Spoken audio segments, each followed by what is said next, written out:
It's okay. Yep, there Okay, we go. thank you, Adam. You're welcome.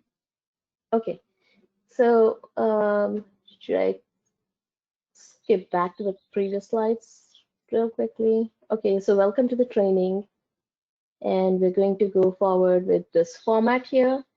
Training format is, and then the knowing your GIS, the editing environment, editing workflows, and quality control. So that's the topics that we will explore as far as this training is concerned. Training format, so the PowerPoint will anchor. So from the PowerPoint, we'll go look at an exercise, and then the editors will do the exercise themselves, and then we'll come back. We have a little quiz here and there to keep you, challenged and interested, and it's always fun, I think. And we will have, we will be able to answer your queries through the training time.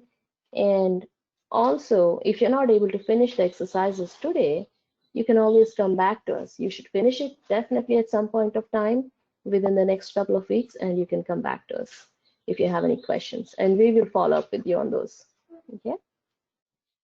So the topic one that we're going to look at is knowing your GIS. And in this, we will explore the data as part of the exercises, and we will learn about your environment and data. There is something in your workbooks. You have the questions and answers. So we would like you to fill in those while we go through this exercise. Okay. So I think we'll go through some slides and then we'll go to the portion specific to your data, and that's when we'll switch to the demo. Okay. So where your data lives is basically it's in geodatabases, and you have multi-versioned databases right now.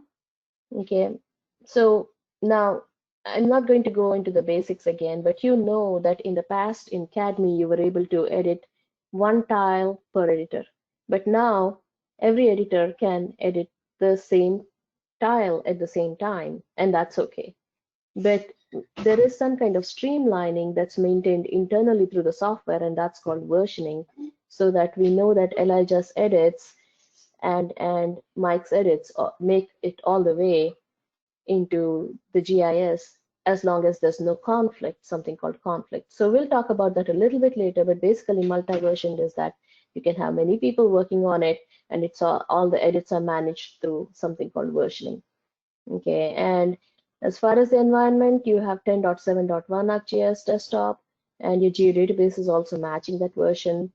And then you have editing, data reviewer, and publishing in that same version going on. And what will you use to maintain your GIS data? You're going to be using 10.7.1 ArcGIS desktop specifically for the storm and wastewater. You also have something called SPLID tool, which we installed on your computers yesterday. We have the attribute assistant, which was installed on your computers, and you have data reviewer already available. It's an extension that just needs to be turned on. Okay, so that's basically the environment. Any questions on this slide? No. Okay, and your learning resources. When anybody signs up for GIS, they have signed up for a lifelong continuous learning. Okay, so anytime you say you are involved with GIS in your work, or even GIS for fun, believe me, some people do GIS for fun. So then you have to assume that you're going to be learning forever.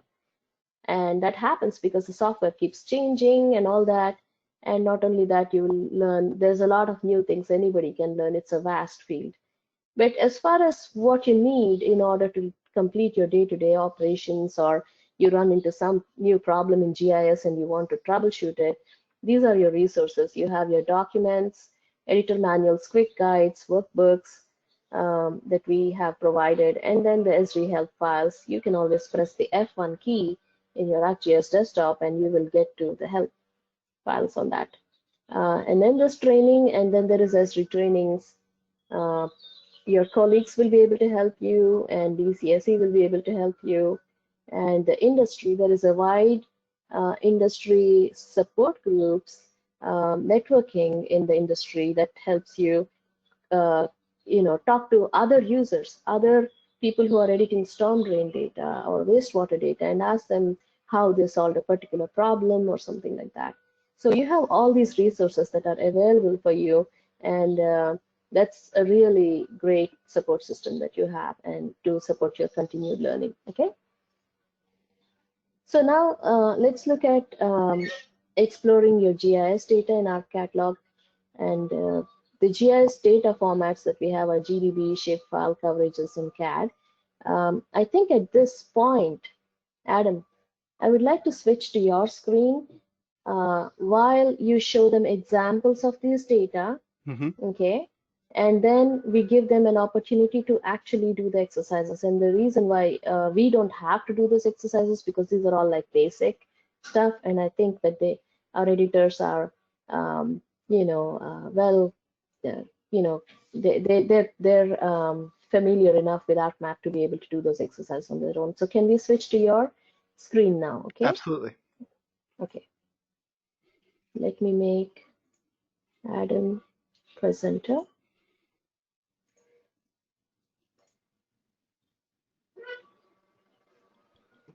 Okay. Okay. So, Adam, are you Yep, showing your screen? I'm sharing my screen right now. Okay. All right. Okay. So here we have the Storm Editor MXD open. Okay. From here, excuse me, my computer's ramping up. All right. From here, we can open up the Arc Catalog panel on the right side here. And then here we'll see a bunch of files, and here are my geodatabase connections here. And here's my connections to the geodatabase. If I click these, they reestablish the connections. Refresh them. Okay. Adam, I would like you to show an example of different data formats. So what you're showing them right now is their enterprise GIS, enterprise geodatabase, as we call it.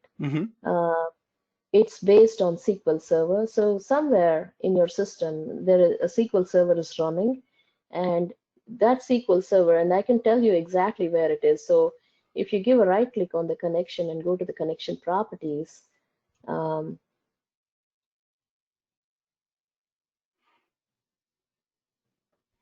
actually, can you make me the present? I'm sorry, not the presenter, but can I get keyboard and mouse? Absolutely.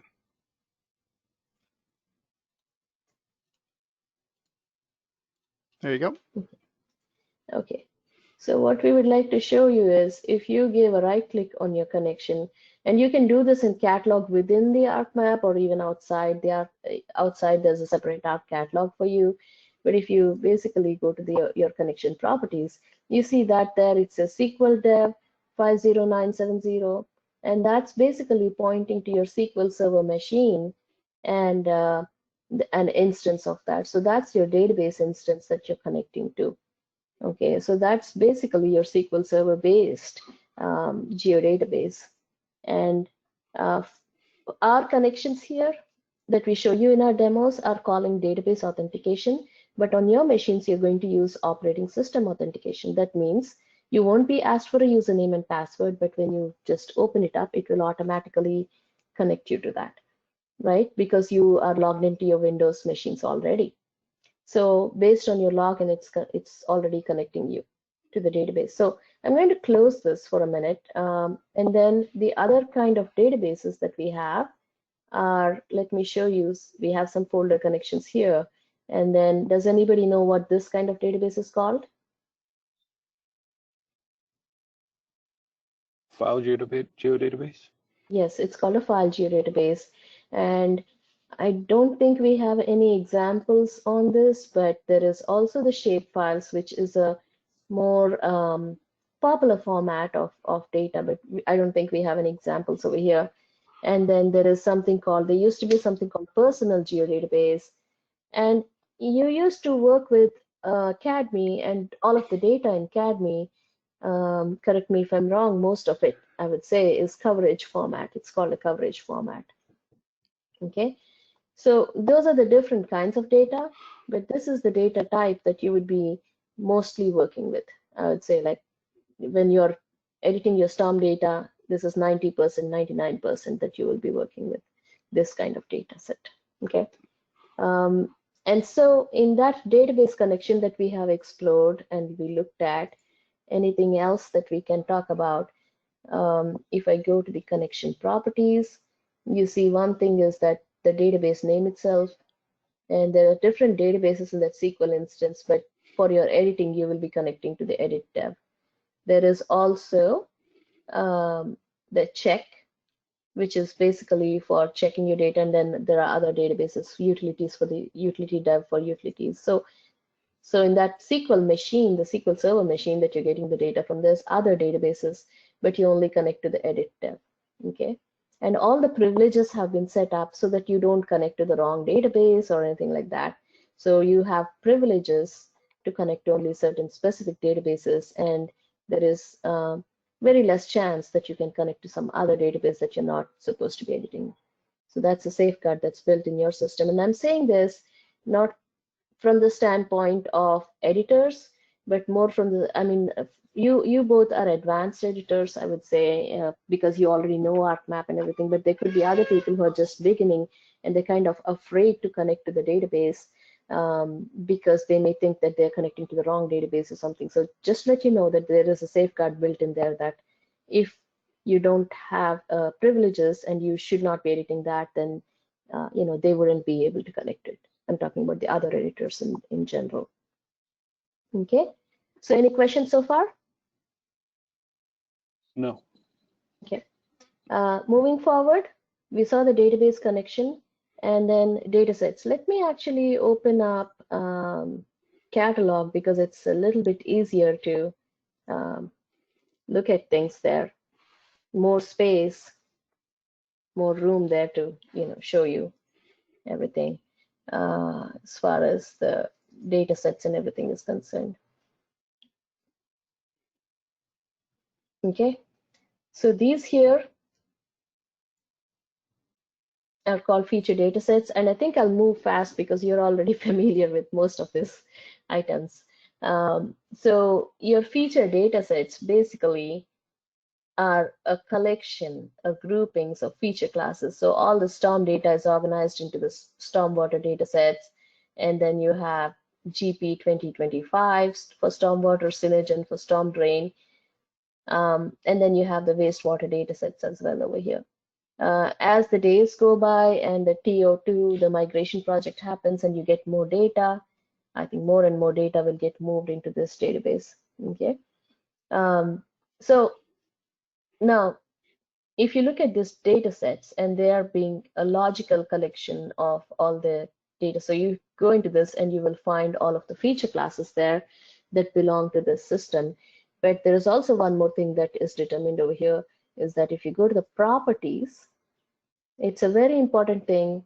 It's like GIS 101, it's something called the coordinate system. Okay, so all of your data is basically in the same coordinate system. Okay, in the XY coordinate system. Does anybody know what we're using? State plane zone 6. State plane zone 6.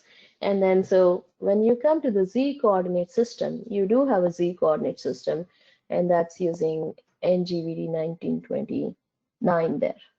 Okay. So that's basically the X and Y coordinate system. It is determined, it's kind of set at this higher level because everything under that will kind of will take the same feature data set. Okay, you really can't set it at the database level, but you can set it at this level. And then for any individual feature classes, it is set separately.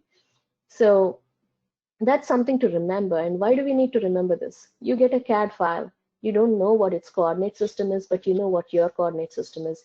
You might be able to project that CAD file to match your coordinate system. So that's basically one of the reasons why you should know your coordinate system. Then the next thing is the feature classes, and there's different kinds of feature classes as you see. Okay, can somebody give me an example of a point feature class in this data set?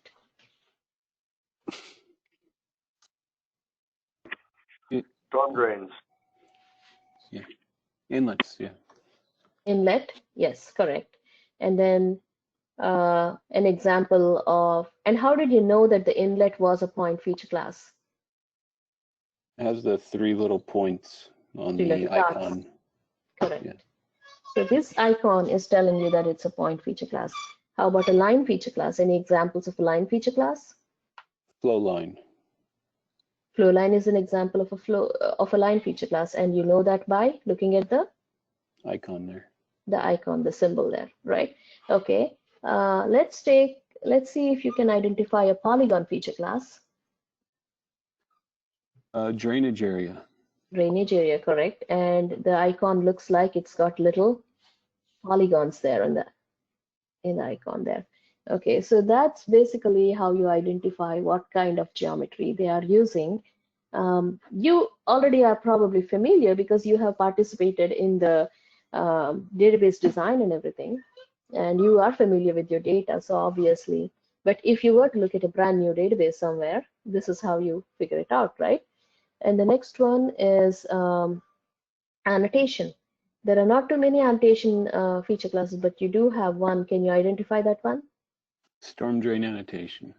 Okay, so that's the storm drain annotation there. And then there is something called a special feature class called dimensioning, which basically tells you the distance. It's used for drawing something with arrows and text and lines, and it's basically used for representing measurements of the storm drain line from the curb line or from the center line. So can you identify which one it is? Offset dimension. Yeah, it's the SD offset dimension. So basically, these are the different kinds of feature classes that you have. There are others also, and we'll talk about that in a minute. Just one second. Okay, so the next kind of the next thing I would like to explore is go a little bit deeper into these feature classes, right?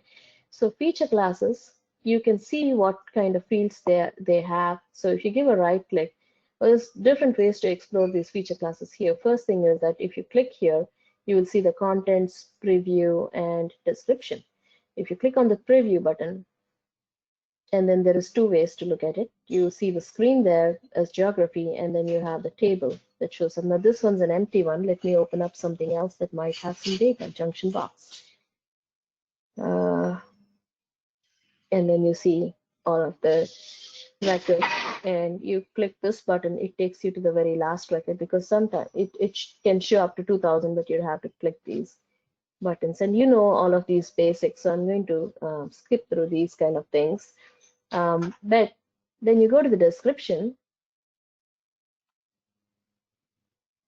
and you look at the description, you see all of this information. This is called the metadata, and it is the descriptions that people have put in from your task order too, I'm assuming, when they have migrated the data into these feature classes, and they figure out, okay, this is what this junction box is.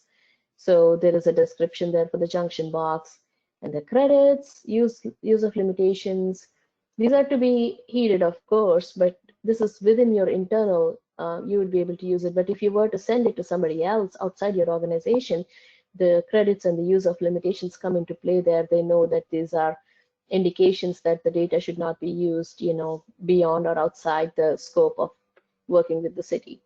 So basically, these are like reminders for people as far as who owns the data and um, how it can be used. Then the extents are there, and then there is a scale range for zooming in and zooming out. So these are and there's tags.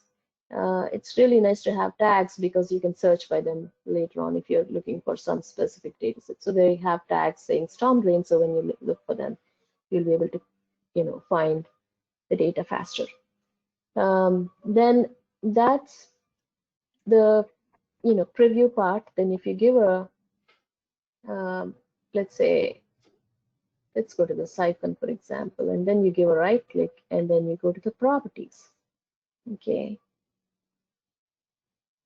And you will see a lot of things over here, but I would like to focus on basically the fields because that's what I would like to show you about. So one thing is, well, basically the subtypes, and you probably are already familiar with the subtypes there, right? You have siphon is the only subtype for siphon, but some other feature classes may have more subtypes, and we can show them to you. But right now, let's go to the fields. In the fields, you can see the field name and the data type. What does it mean? Field name is the name of the field. When you are editing the data, you will see the name and all. But the data type is telling you what kind of data goes in there. And if you're familiar with your database design, you probably already know most of these, what is expected in there. Okay. For example, pipe diameter is a long integer, and you can never have a pipe that is 39.5 inches, the same. So just remember these kind of limit what you can have in your data. Okay. And so those are the fields, and then you'll see something called domains, and you will see how this all plays in when you start editing. Basically, a domain is a pick list that you can pick the values from. It makes data entry so much easier, and uh, it builds a check that people cannot put in like values that are weird and wrong, in the sense that if you have a pipe diameter list of, let's say, 8, 10, 12, and 14, you cannot go and input a value of, let's say, 24 all by yourself there. Okay, so that's basically your domains. That's where they come in. Then there are some fields that you cannot edit and you wouldn't be able to edit. For example, uh, object ID is something, it's a machine generated number by the software, and so you won't be able to edit it. So we will talk a little bit more about these when we actually start editing. Shape, for example, is a geometry field, and you cannot edit it directly by going and changing something in this field. The only way it changes is when you make changes to the geometry. Okay, and then there's global ID. It's a system ID, which is managed by the database. So these are the different fields, domains, and data types. Any questions on this so far? No, it looks good. Okay. I think we have the manual for you. So what we'll do is, I won't ask you any questions over here right now, but you can explore the data using the manual. Then there is something called geometric network. Let's take a look at that. This is your stormwater network here, this symbol that you see.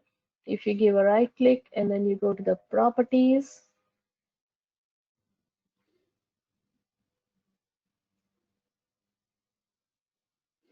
and then you see that. So geometric network, as you see, you have basically the general information here, which is the name of the network, the build snapping tolerance, and then you have a lot of these feature classes that are participating in there. And you find something called the role, complex edge, simple junction. Most of your data here, if it's a point feature, then it's a simple junction. If it's a line feature, then it's a complex edge. Basically, that's what it is really. And then sources and sinks, they have not been set over here right now as something being source and something being sink. The reason is, well, if you set it, it kind of gets too much complicated to do some of the trace functions, and we can show those to you a little bit later when we're actually doing the editing. And then you have the connectivity rule saying, how do things connect? So if, say, for example, you look at the channel, a channel can connect to another concrete channel. If you press that, then it will tell you through what junction it connects. And then if you have minimum and maximum number of edges, then it will say the rules. I think a good example would be to go to the main, and then a main line can connect to another main line. A main line can connect to another main line if you have to go down here. And then you can press here, and then through all of these other junctions. So when two main lines connect, then you have to have these junctions in there. So these are basically your connectivity rules, okay? And then you have something called weights, which are not being used right now. It's for advanced tracing functionalities and it's not in use. Okay, so I am going to cancel out of this right now. Any questions on that geometric network? No. Okay, and this feature class that you see down there is a special feature class. It is very useful for editors. And the reason why is because it's something that, so geometric network is just points and line connectivity. Okay, so any point connects to a different line, and at the end of every line you should have points. That's the rule in geometric networks. Okay, so if you have drawn a storm drain pipe, then you would have to have a manhole at the end of it. But if you are not creating a manhole point ahead of time, then it will create something called the storm water network junction, and it just comes up there automatically. And once you figure out what to create there, like a manhole or a clean out, whatever it might be, you can turn that stormwater network junction into the specific type of feature class that you need to be. Okay, so that's the stormwater network junction there. We saw connectivity rules. Flow direction in your geometric in your network is based on the digitization direction, and we'll explain that to you a little bit later when we open up the MXD for editing. We do have topology also. Here's the storm drain and the drainage area, sorry. And the drainage area has topology rules. If you go to the properties, okay, and then you have what feature classes are participating, it's just the SD drainage area. And what rules do you have? You have rules that they must not overlap, they must not have gaps. And why do we have this repeated so many times? So for every like subtype that you have there, you have primary basin, secondary basin, tertiary basin. So for every one of the subtypes, you have these rules replicated. So basically, a topology is checking whether two polygons overlap or not within that layer right now. And then if they overlap, it will tell you that there are errors and you can go and correct them. Okay, so that's basically your topology. Okay, so now let me just check what my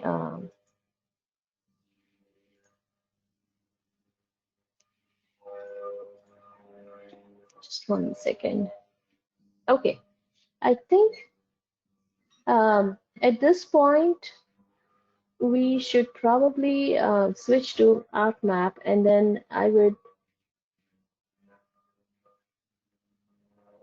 see if we can actually finish up. This will go really quickly because you're all familiar with this, right? I would like to do something like either we can share Elijah's, computer or Michael's computer on this, because we are just going to go over the different toolbars and everything that are needed. Okay, would you like to do that? Yeah, since it's Storm, I'll do it. Okay, so Michael, I'm changing you to be the presenter.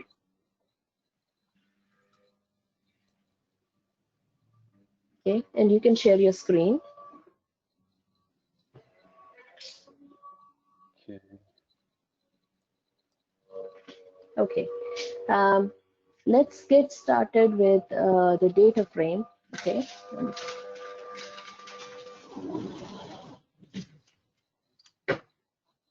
Okay, so I will also request you keyboard and mouse.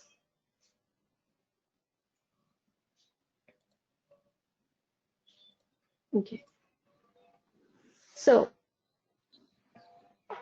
what we see here is basically your ArcMap session, and you have something called a data frame here. This is basically your data frame, and then under this you have something called groups, and we created groups. You don't have to create groups, in an ArcMap MXD, but we created them so that it's easier for you to categorize things like, okay, this is all your stormwater data, these are your reference layers, and then whenever you add any base map data, then it will show up like this over here.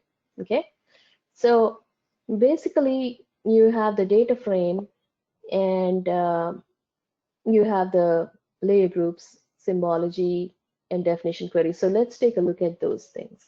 Okay, so you can look at the symbology of any layer by going and taking a look at this like this.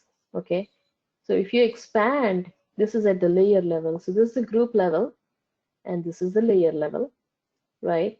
And so you can click here and it will show you, and you can change it if you'd like. So you can go here and you can change it. We gave, okay, it must have shown up on the other screen. Okay, so we gave what makes sense. So maybe I'll just, tad bit, maybe make it a different, shade or something for now. But you can change it to anything you like.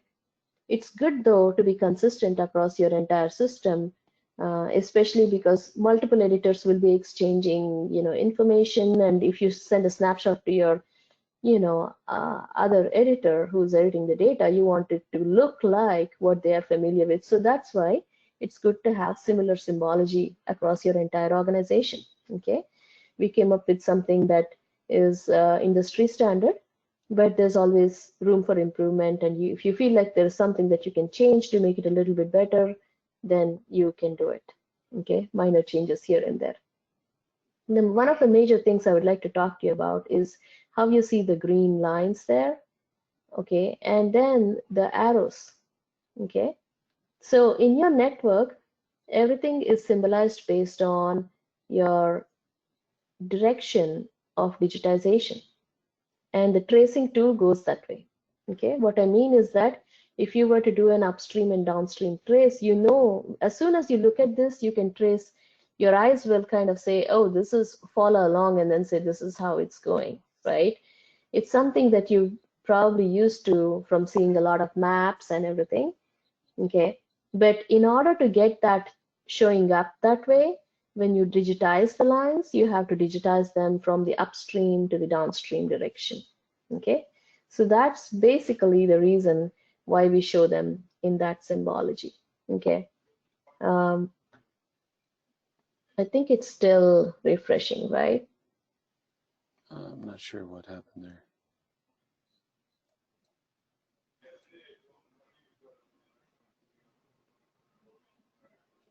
Oh, it is right down here, yeah. Mm-hmm. I would maybe hide Okay. the base map layer for a little bit, see if it speeds up. Yeah.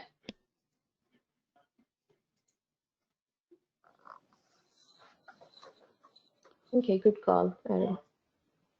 So, okay, so what we see there is basically the symbology, and it is important to digitize them in the right direction so that they show up like this.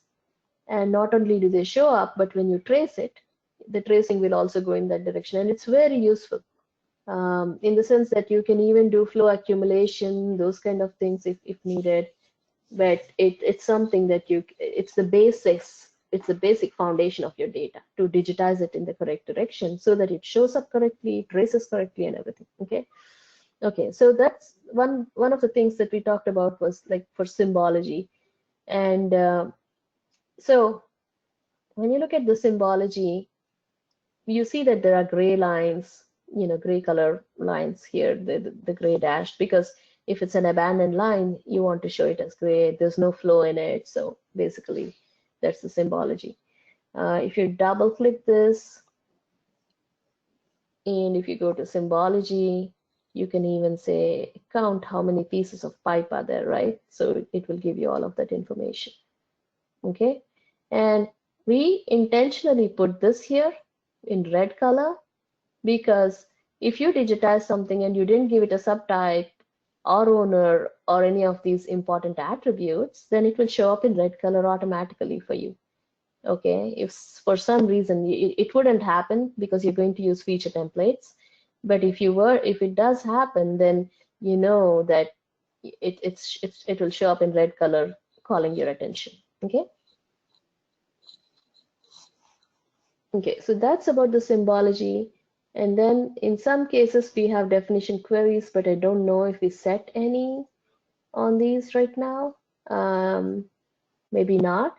But a definition query is basically saying that if you went to properties, then you can say that you want to only show a certain layer or something, any kind of query that you select things by, but you're going to define that on the layer.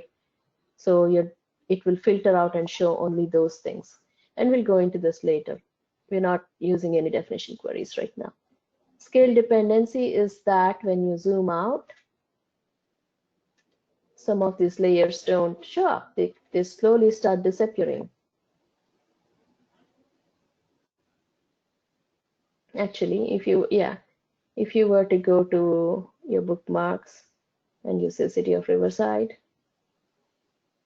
okay, you will see that the pipes and everything disappear automatically.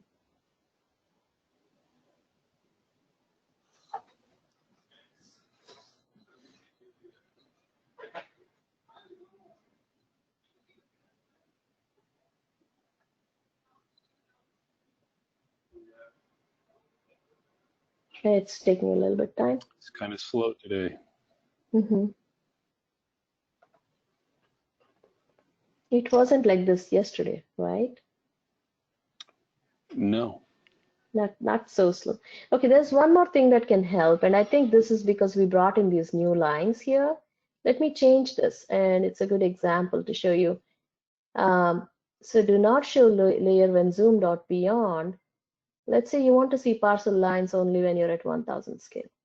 Okay, so you can turn, you see, as soon as you say that, if you're at a higher scale, then it's going to make it that way, the graying of this box over here.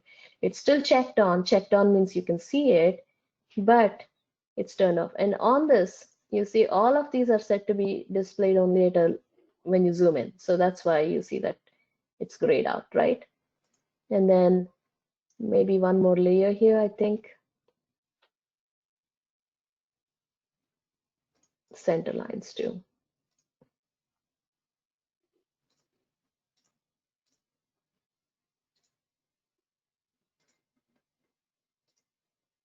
Okay, so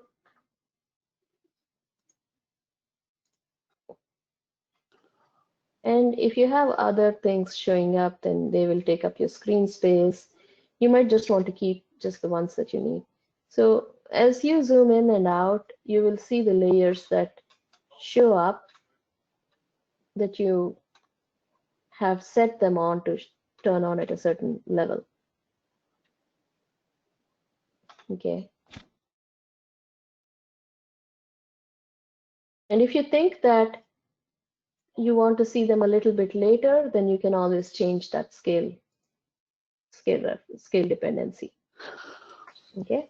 Any questions on this so far? No, looks good. Okay. Now, on your system, you don't have a lot of annotations, but I assume that you want to use labeling quite a bit, which is a great idea actually, because labels are dynamic. So we have some labels in here that show up too at a little bit later stage where as you keep zooming in. And right now, I think we are looking at the annotation for storm drains. But if you wanted to, you could label some of these manholes and junctions. So let me go to the manhole layer.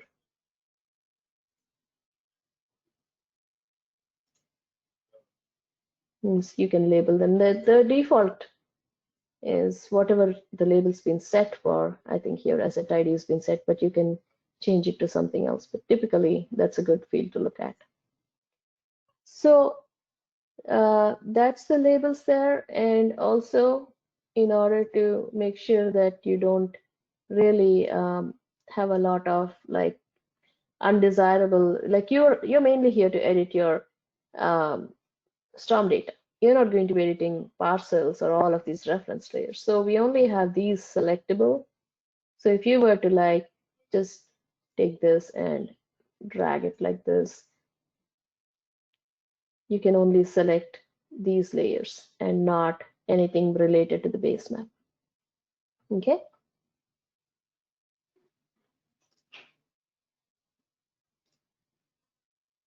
Okay.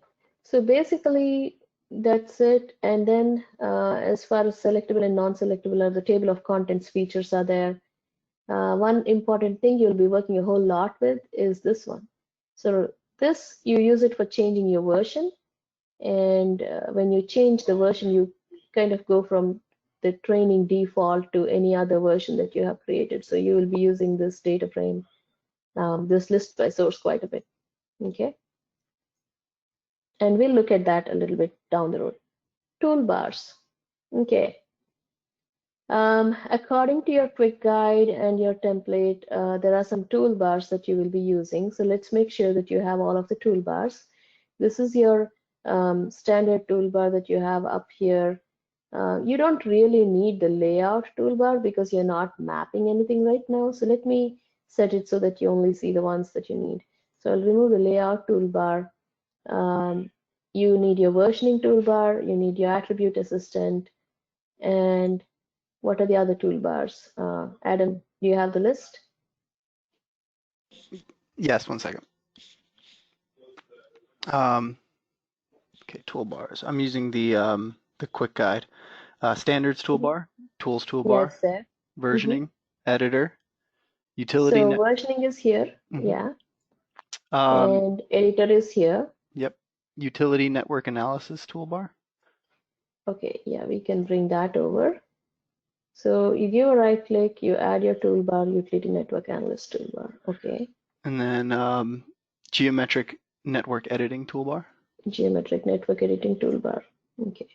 And if you haven't got the attribute assistant as well, I think you do though. Yep, it's right there. It's right here. Okay, so these are the toolbars that you will be editing, and we will save the MX3 right now with this. Map navigation, you're familiar with the pan, zoom, and everything, right? Yeah. Okay, I'm not going to go into these, smaller details, but you know about the identify tool and, basically all those things. Let's move ahead and you know about the bookmarks. You can create bookmarks and go to them real quickly. I will actually okay, let's do one thing. Let's give the editors an opportunity to finish up the workshop number, the exercise number 1. Okay, everybody ready for that? Sure. Okay, let me make sure we are all on the same page. Is that a document I have already? Or Yes. is Yeah. Sorry, this is I the have- Storm Drain Editor training workbook. Okay, let me grab this real quick. Editor. Oh, training workbook. Storm Drain Editor training workbook. Yep. That's the one I had earlier. Oh, I have this one, but I guess this isn't it. No. I'll send it to you. Sorry, yeah.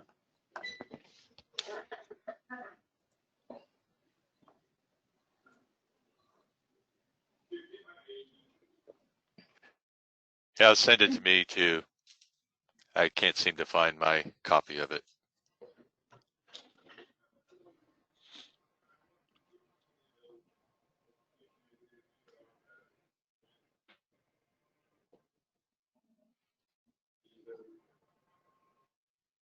I just tagged you both in the link in Teams. Oh.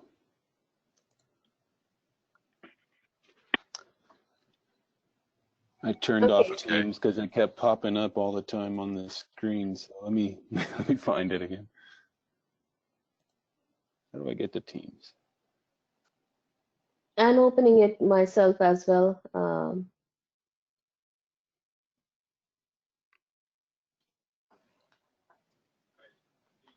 So that we can all be on the same page.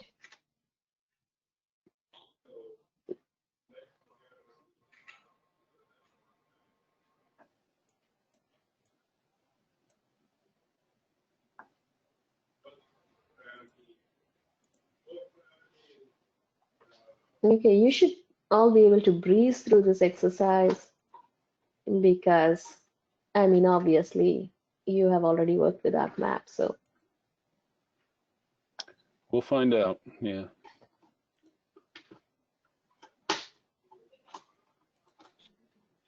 Haritha, I'm just gonna use the bathroom really quick.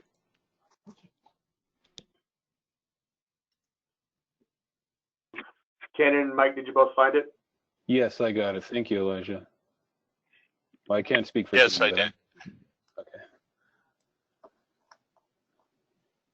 Haritha, you wanted us to work through exercise B1, correct? Yeah, Okay. So I'll go ahead and put this on my other screen here and just that's a kind of good follow idea. it and Yeah. okay. Here, do this. Shall I wait for Adam? I'm back. You can go ahead. Oh wow, you're quick. Yeah. So question, how many manholes are in the database and how many of those manholes were created by A. Perez? Okay, so I'll show you how I would do it. But again, I don't know why this is coming on my other screen. There's 2,350 manholes, and I guess one way to do this would be to do a query. Yeah, but I wouldn't actually do the query here. I would do the query on the table itself. Because when you do a Okay. definition, yeah. So in that the 3 dots thing, yeah. Select by attributes. Oh, yeah, yeah. fair enough. Okay. Yeah. Oops.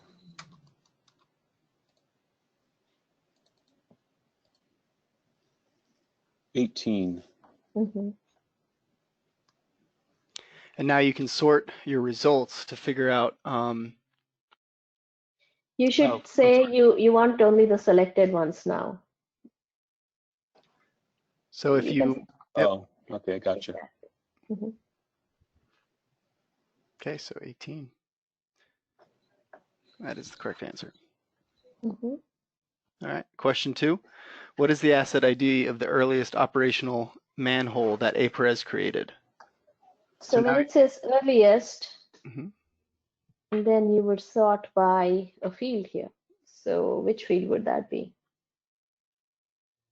The create day. The earliest operational? Mm-hmm. So you're not showing abandoned right now, just to so you didn't get confused between Yeah. operational and abandoned. But are we equating operational with when it was created? Yes. Okay. So, okay. Does that, so what's the asset ID on the first one there? Oh, yeah. 101.0264. You need to copy. You can give a right click on that, copy, and Okay. paste it in your Word doc. Gotcha. Okay. This You is can't how see it, you but I send did it. IDs to people if you have to an email or something. I will Yeah. always copy and paste so from this. Okay, good job. Question 3. How many operational mainline features, SD mainline features, are intersected by index polygon page grid 26-1? Can I quickly ask, Elijah, Ken, you following along on your own Yeah. computers? Okay, at any point of time, feel free to share your screen if you would like to do so.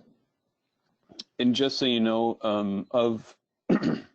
well, probably of anyone on this call, I'm probably the least experienced, and Ken and Elijah have many years of experience. So Okay. Okay, I'll probably be the least knowledgeable of anything that we do here. okay. Yeah, which makes you the guinea pig. I was just going to That's say right. That. So Call we're it looking at cannery. SD mainline. Is it SD main? Yes, I'm sorry, that's correct. But you're looking at SD mains within a particular index polygon grid. Okay. So first, you'd want to. Yep. So select by location. Mm-hmm. but first you need to select the the correct index polygon, right? Okay. So let's see, index polygon.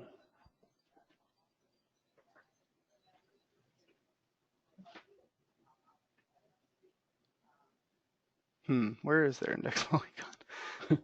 You know what happened? I think just go down there and you should find the. So it's good that you run into these things where you can't find a specific layer or something. But I think the wastewater grid layer is something we need to add here anyway, remember? Oh, right. All right. Should we So add let's go and data? add it in. Good job. So where am I? It's up one level. Yeah, it's actually in wastewater. I apologize. Oh, okay. Yeah, we had changes when after Right we here? gave you the MXC. Oh no, with this. wastewater. Correct. Okay.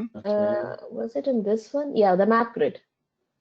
There Map you go, grid. right above your mouse. Right here? Okay. Okay, let's do some bonus training here. Can you change the symbol to like a red boundary? Move it to the reference. No color? Perfect. Or- Yep. Move it to the reference. Okay. Okay. Quick Now question for Lata. Lata, does the layer need to be named anything else, or is this okay? That's okay. Okay. Do you need the annotation as part of it? There was the annotation. Yeah, you can label these. Okay. There was the other layer in the same sewer wastewater data set. Yeah, let's label it. so page Page grid. number? This exercise asks you to search by page grid, but whatever's useful for you. Okay, Okay, add let's in. page number. Yeah. Yeah.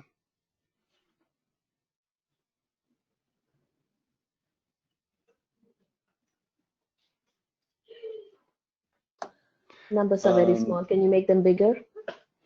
Yeah, I don't even see it, but yeah, hold on. Yeah, this is the actual city map page grid Mhm. that you're working by. That's what the page numbers are. The cells are the individual cells that are delineated inside the map book. There you go. 54, 53, perfect. All right. So, Mhm. oh, sorry, I'm just gonna, so by page number, I'm gonna look at, I'm looking at 26-1. Well, unfortunately, because we changed the grid now, you won't find it. Let's just go to 26 then. Yeah, 26 will work fine. Yeah. Okay, so you have that selected. Principle's the same. You can zoom to your selection too from this menu. So with the Yeah. little arrow, Yeah. that At the too, that top. works too. That's another way to do it. Good job. All right. Now you can use select by location to select all the main lines. Okay, so we're gonna go to main. You selected, So you need to select your grid layer here. Your source layer is your grid. oh, my bad, yeah. Okay. Where was that? It's in reference, right? Yeah, okay. Yep. You Perfect. selected, Intersect. and I say are within. Well, the question asks you, I've made it easier, how many main lines intersect. But yeah, if you okay, wanted so to find which actually- ones are contained completely within, you would select that there. So that's correct. All right. Now you can open up your attribute table for main. Okay. And the question Let you do the last. Yes. Yeah. Okay, How many- so 300 and 353 features, that's correct. So how many feet of pipe is that? If you had, assuming you had, a complete data set with all the information filled in, how could you figure that out? okay, how many feet? Let me see. There's pipe length. Or no, statistics would be easier, right? Yep. Yeah. I always make that mistake. Okay, so 48,474.7. And you also have 18 null values that are not contributing to that number. So that's something to think about. Okay. But good job. I would use the shape length quickly. Okay, yeah. Because that's always filled, and it's Mhm. filled by the software. So all the way to So- the right. Yeah, all the way to the right. There you go. The problem with using the shape length is that it does not, when you have those large inlets, it's point to point. So, you know, it's a lot longer. Hmm. I understand. Yeah. It's just like a rough way to do it. It's not accurate. But the pipeline is more accurate, but then you should make sure You're all of projected the space. It rather does get rid of the no values, but it is not an accurate accounting of length.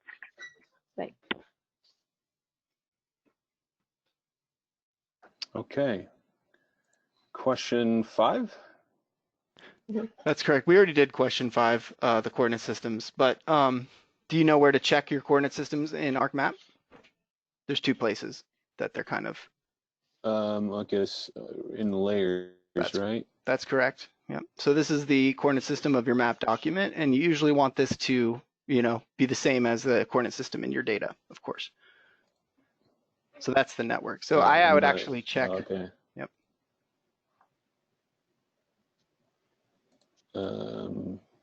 Perfect.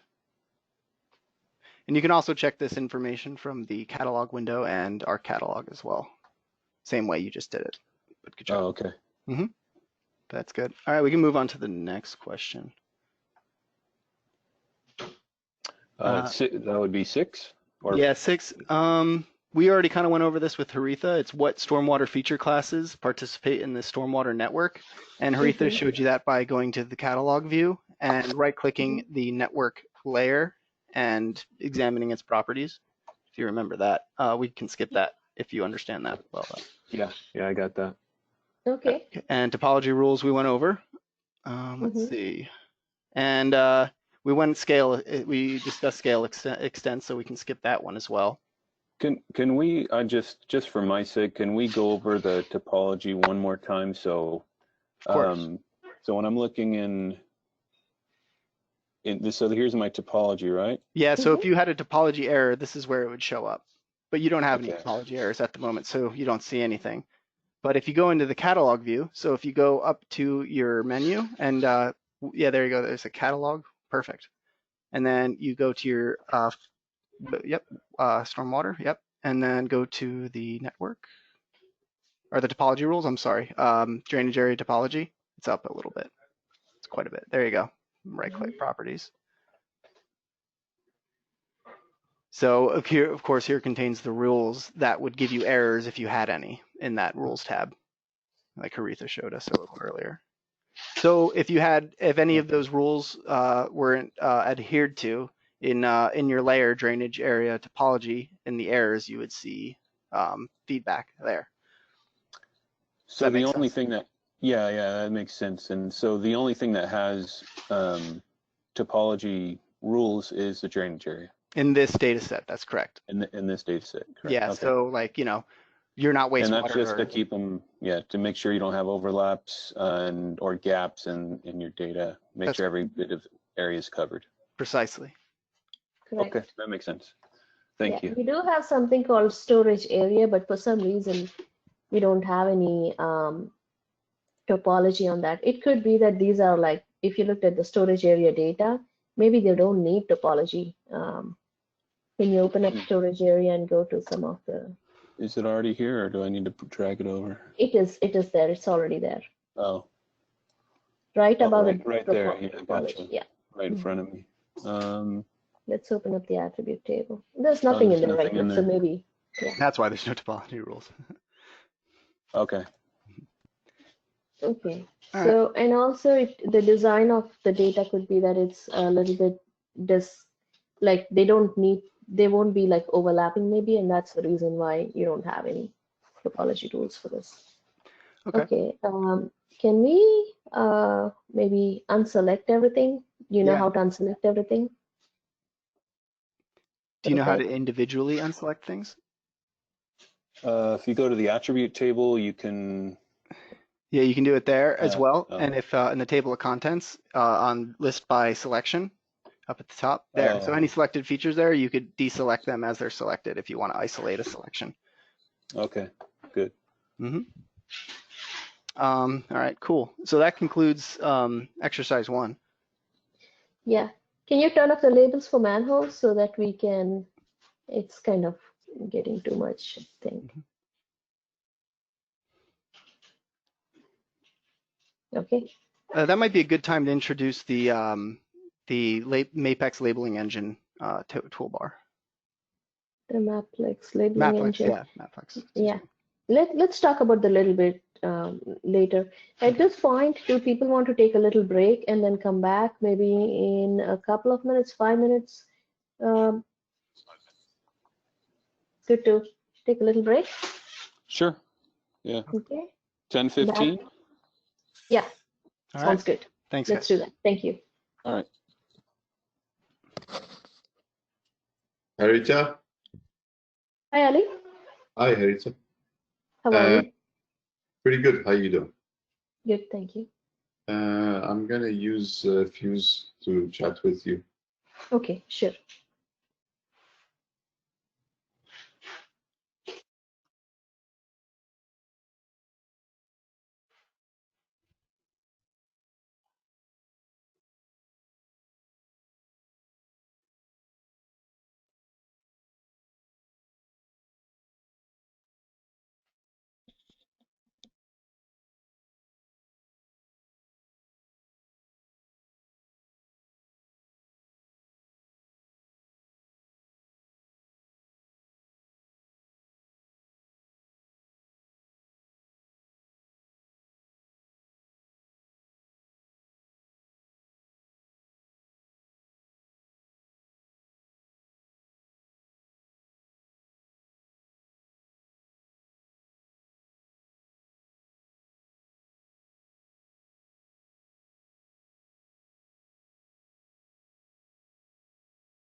Hello?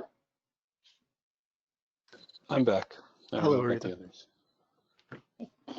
Okay. I'm here, Paul.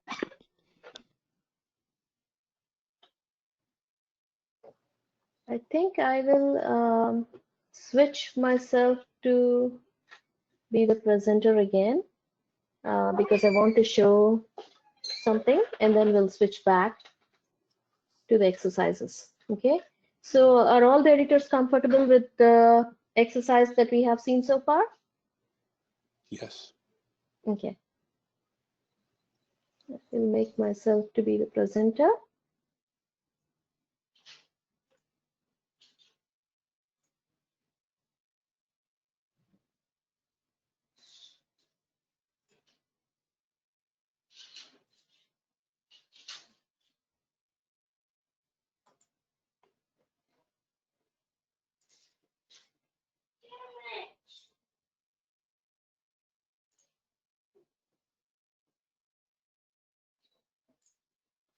Okay. So what we would like to look at right now is basically some concepts of versioning. And even though it may seem complicated, we're going to go through this step by step. Okay. And we have this diagram here. It's not meant for, like saying, oh, this is going to be a complicated process or anything, but it's just to show, and you can look at this a little bit later. We can send it to you. The goal of this is to tell you the workflow as to what you're going to follow through in all the editing that you're going to be doing, because it's a multi-step process. Obviously, you have multiple editors working with it, and so on. Okay, taking a look at this just for 1 second. Are we okay in looking at the different steps of this? Yeah, this looks good. Okay, so first thing that's going to happen is that you will basically get some kind of editing, right? You need to do editing based on an as-built or a red line. You need to get that ready, right? You have an as-built drawing that just came in and you need to start editing. You will identify your neighborhood and you will give it a project name. And then you go to Art Catalog and then look at any versions that may be out there, because we are giving the convention of saying that you need to use the neighborhood name and the project name and your initials. Okay, so you can check easily if somebody else is editing in the same neighborhood as you are planning to edit based on these names. And right now, I mean, it's easy to coordinate with different people, but just saying, talking to your editors who are maybe in the next desk or so, or this will give you an idea. If everybody sticks to this convention, it will give an idea as to how or where the edits are taking place actually, okay, in your system. And that's just one guideline. And as long as you make sure that nobody else is editing in the same area, in the same neighborhood, then you are going to be okay or have less conflicts, as we call it. Because CADME offered you the system of getting the data out and nobody else edited that tile anymore, right? But in this case, you need to make sure that two people editing in the same area is going to cause conflicts and those kind of things, which eventually you can be more comfortable with. But in the beginning, we want to make sure that it's all like streamlined in this manner. Do you have any questions as far as the naming convention for your versions goes? No. Okay. Makes sense. Yeah, and then we have, you check for your toolbars and settings, and then you navigate to your project location and you identify changes that need to be made to your GIS, because data is constantly changing. So you look at that and compare it with the as-built drawing and see what changes you need to be made, and then you switch to the new version you created. Then comes the process of editing. You start editing, you keep saving your edits, and you reconcile your version and you refresh your version. And then you stop editing and you open the QCMXT, and then you follow through the QC steps. Okay, reconcile is basically that you are making those edits, so you keep saving your edits and then you reconcile your version, right? And then you get somebody else is also editing at the same time, or your default version may be changing, the parent version, so you will be refreshing your version. Okay, so any questions on this? No. Okay, so in this whole process of editing, right? Okay, so you are going to work with two MXDs. So the second MXD, when you open that second MXD, you can switch to the edit version. And then you go through the process of quality control, where you will be using data reviewer. And if you find any errors, you're going to fix them, and you save your edits and you reconcile and you refresh. And once everything is done, currently, at least in the beginning, your workflow is that you send an email. If you don't have any errors, you send an email to the ITGIS, which is basically Ken and Ted, and tell them that there are no more edits that are that all the edits are done. There's no more errors in the data, and then they will conduct a quality control of their own. And once they conduct the quality control, if they find any errors, they will send you the list to fix. Okay, but if they don't find any errors, then they will basically say post it to the default version, and you will be opening up your edit MXD and you'll be switching your MXD in order to avoid broken links to the default version. Okay, so and then finally, when everything is done, ITGIS will delete the version that you created here. So that completes your version lifecycle, okay, from creation to deletion.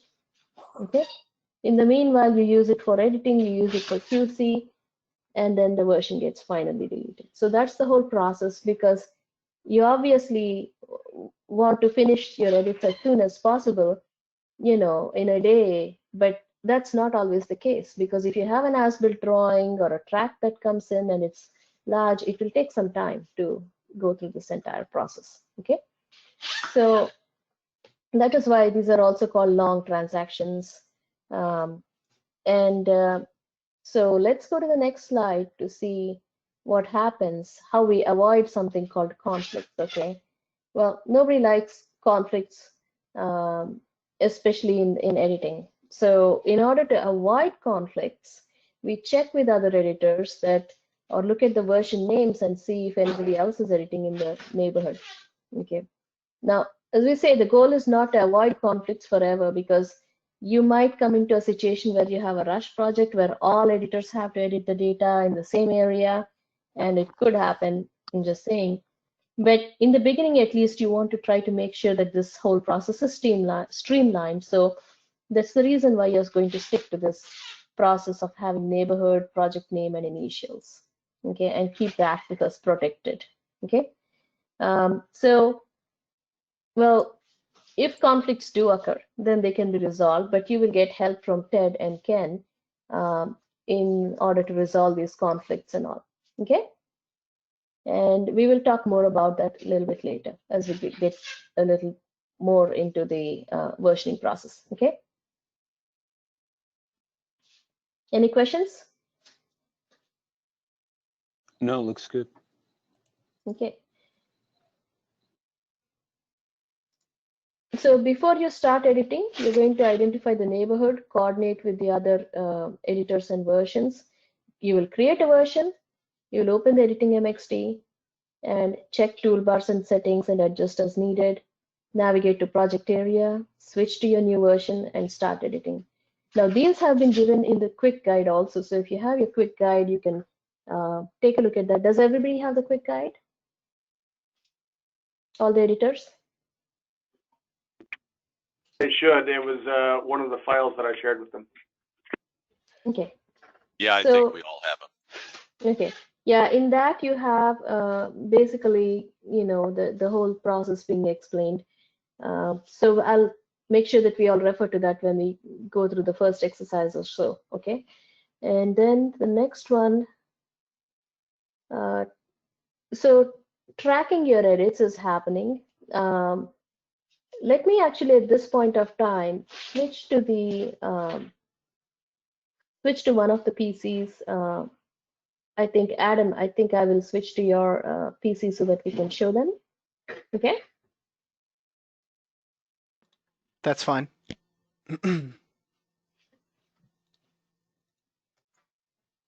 Oops, my session timed out. Excuse me.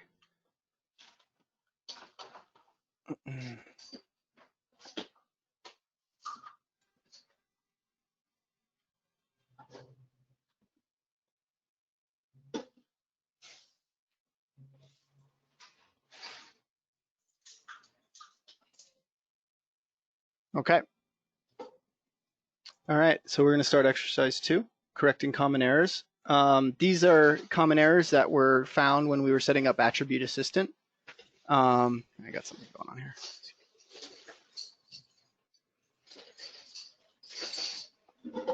Some reason I have this like window here that's not going away.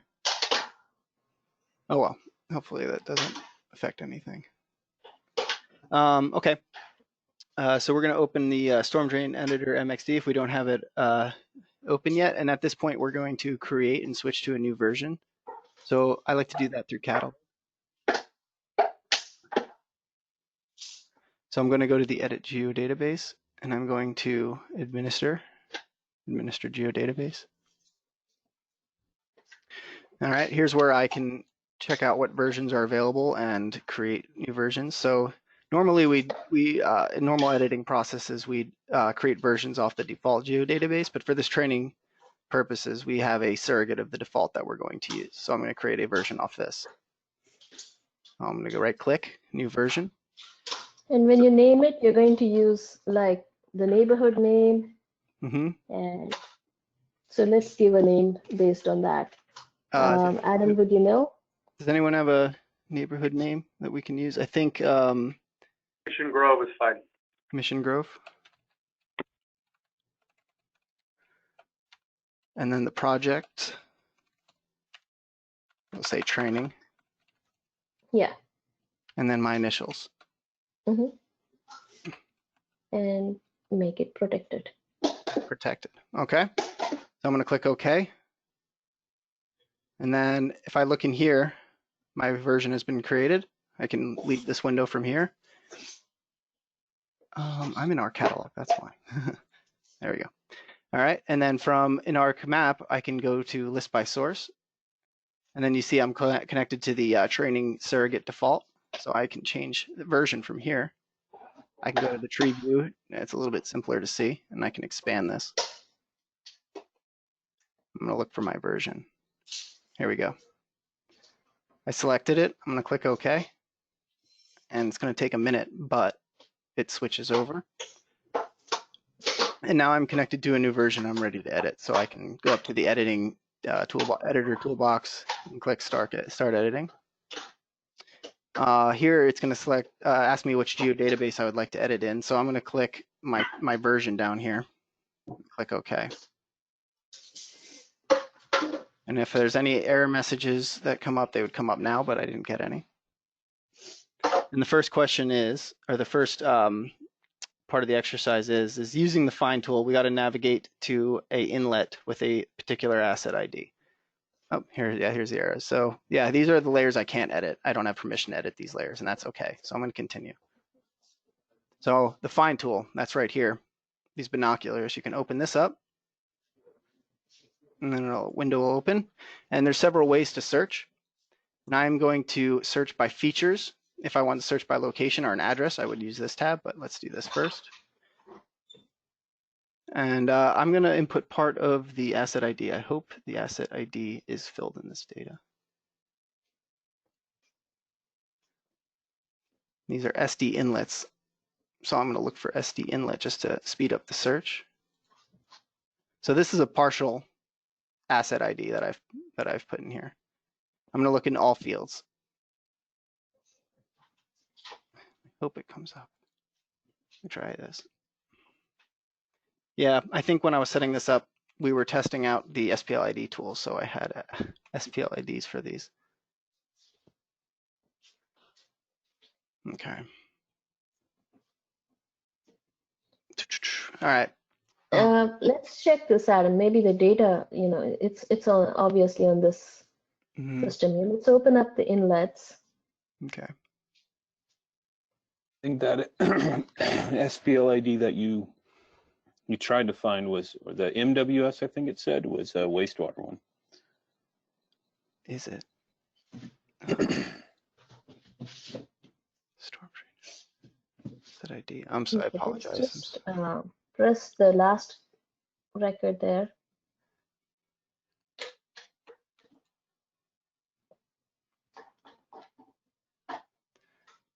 Okay. Yeah. The goal here is that you want to look for duplicate features, right? And in the data reviewer results that we have, then we have some duplicate data. Let's give another example then. Okay. Or we can move on to the next exercise about orphan features. Yeah, orphan and then come features. Back to this. Okay. Okay. So this is another inlet. Hopefully this asset ID works, I hope.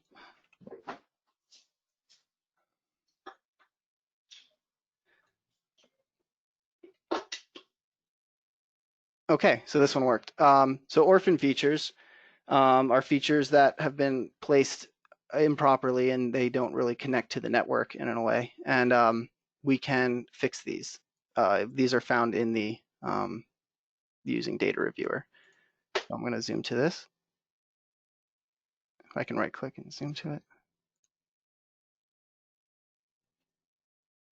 All right, it's not zooming correctly, but I can hone in on that pretty easily.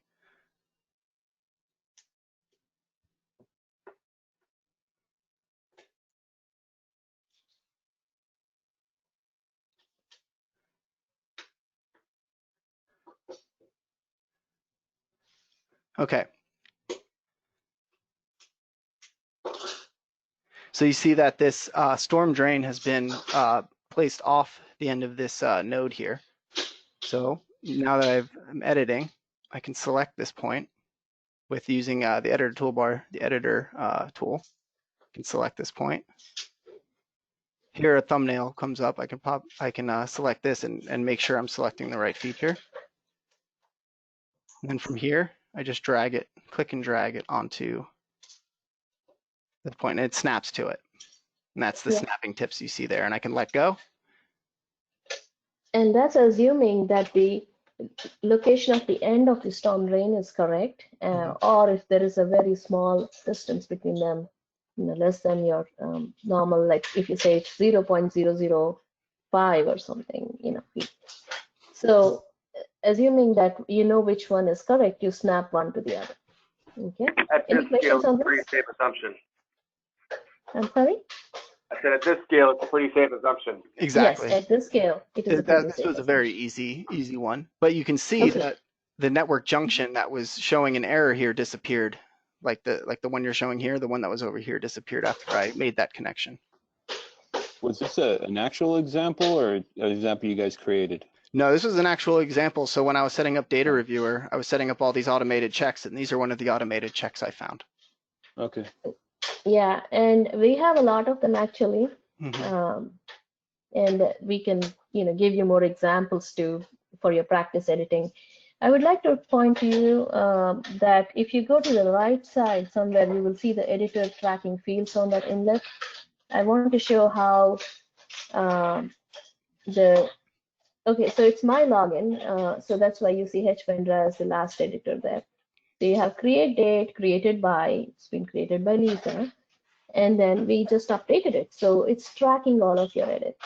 It's saying what time it got edited and who edited it last. Okay, so remember that these fields get filled automatically. Also, when you create new features or you have to edit attributes, the yellow highlighted fields are the ones that you can change, or they're more like a reminder for you to edit the data. Okay, and the gray ones, they're not editable by you. They're automatically populated by the software. Okay. So any questions on this so far? No, looks good. Okay. I think we should probably switch to the editors now, give them the opportunity. Who would like to do this? I'll do it again. I'll be the guinea pig. Okay. So Michael, we're changing you to be the presenter.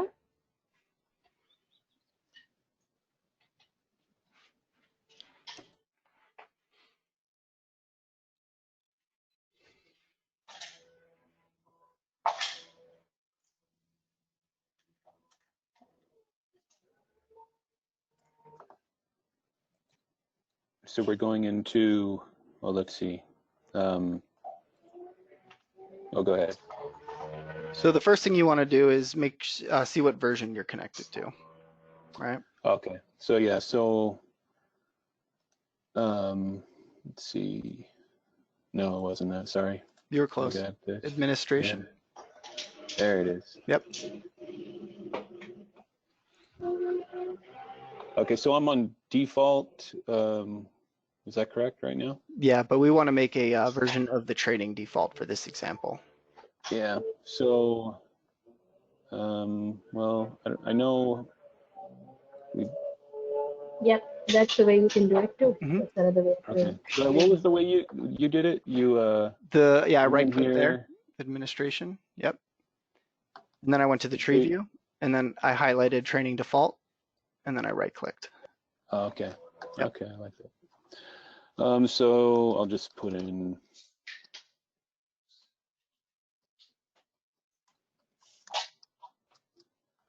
And then put protected. Mm-hmm. Perfect. So now I have my version. You can and X then, out here. Yep. Yeah, and then I need to come over here. But the source view. Correct. Change version.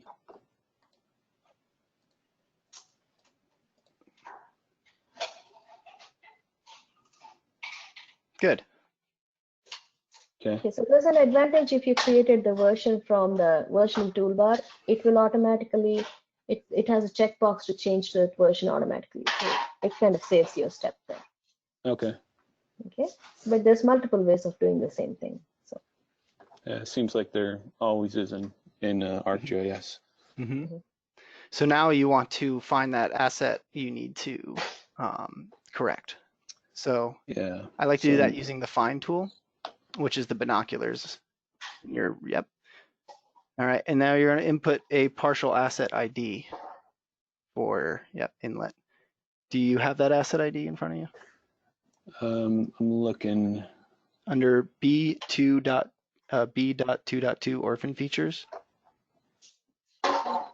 Okay, I got it. Mm-hmm. Yeah.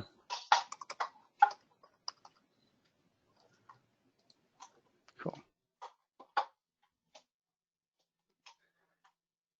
Yeah, I understand why it's not zooming. It zooms most of the time.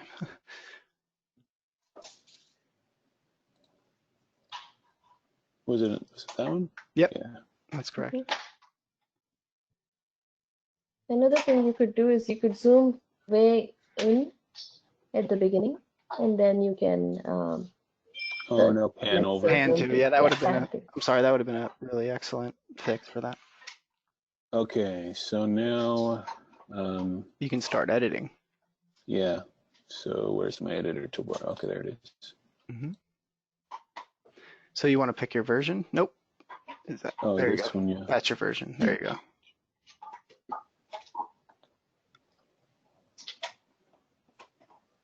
You wait for a message and you say continue, because all those layers, they are set to non-editable. So that's why you get that message.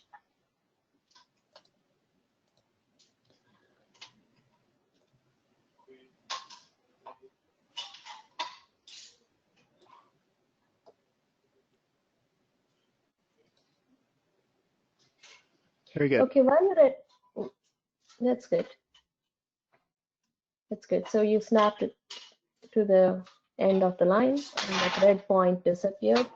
Remember what we call the red point? It was a storm water network junctions, and they get created as an indication that there is no valid point at the end of the line. Anywhere you see them, you know that there's something either off with the snapping, or maybe there's no point present around it also. Okay, yeah. And so, So from here, you could save your edits and reconcile with the, yep. And then the version. stop editing. No, I think you can keep editing to reconcile, right? You can keep editing if you want in the same version. Mm-hmm. Okay, you do it to the So, training default. I'm reconciling against the training default? Mm-hmm. Okay. I just push OK here, right? Don't we in favor of the edit version, correct? Yeah, Mm-hmm. in favor of the edit version. Okay.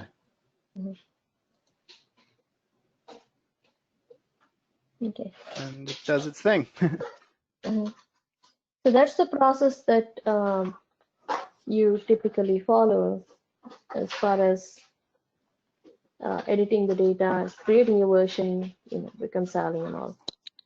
Occasionally, you will also refresh your version if somebody else is editing. Like today, we know that nobody else is probably editing your data, but if you wanted to, then you can refresh your version too. Okay, we'll look into that a little bit later. Any questions, comments from the editors, and Ken too? If you have any question or So any comment. is it in the reconcile that I did? Is it running, or is it what did that do? Okay, we'll show you how it happened. Just Okay, let me ask you for keyboard and mouse. sure.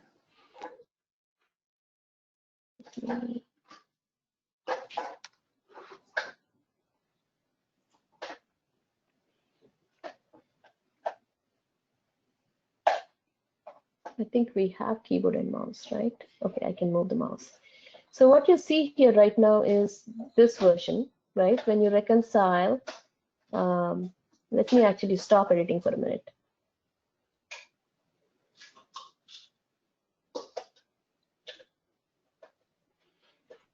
When you change version, okay, and you can certainly connect to any other version.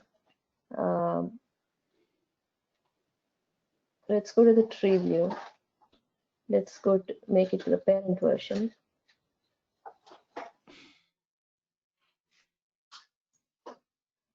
Let's go to the default version altogether.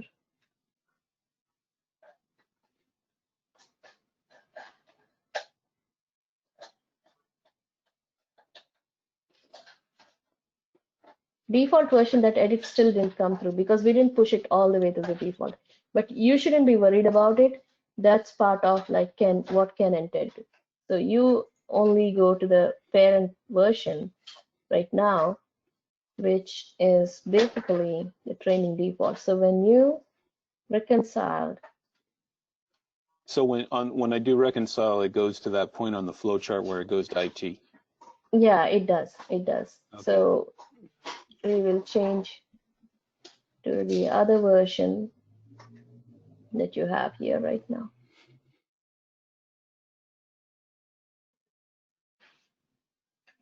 and your version shows it like this. Okay, so that's the process, basically sending your edits. But because let's say we have like Adam was showing you the edit, and then you have the edit here on the same feature, when it goes to Ken or Ted, they are going to be finding something called a conflict, and they have to work on resolving that.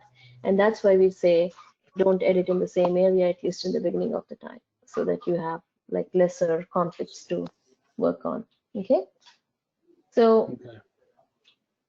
that's, back to your version over here, but you can, continue editing this version till all your edits are complete. Okay.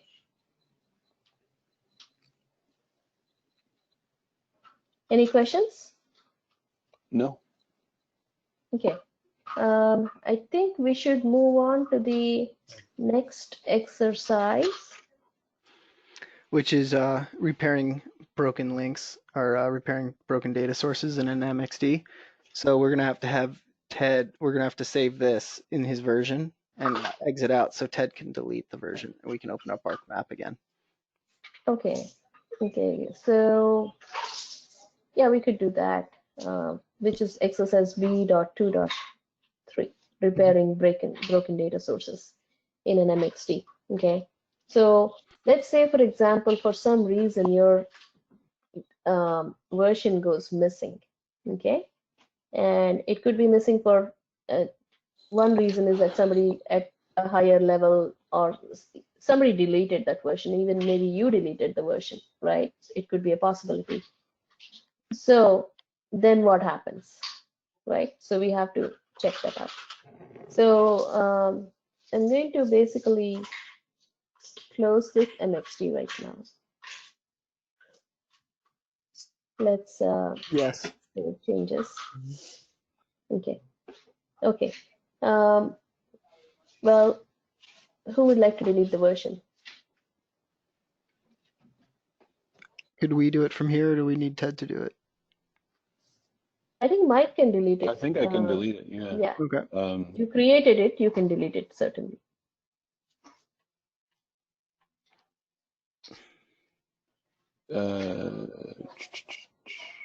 Right? Yeah, your No, versions are found in that database. Database. Yeah, right click there. Go to administration.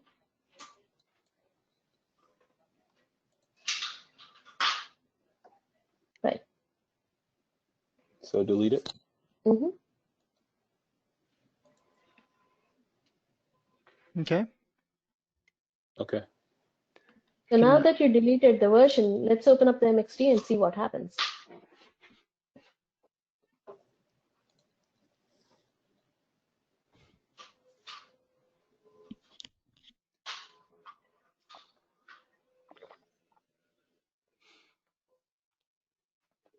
This is a real life scenario that we run into all the time. And so that's why we included it in the training.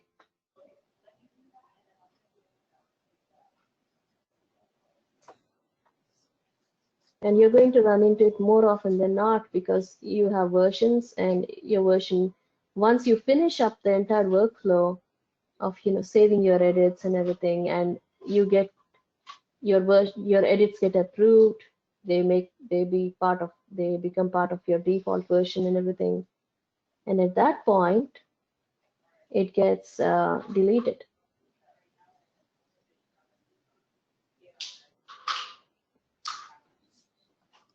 And then when you open up your MXD, your version's gone.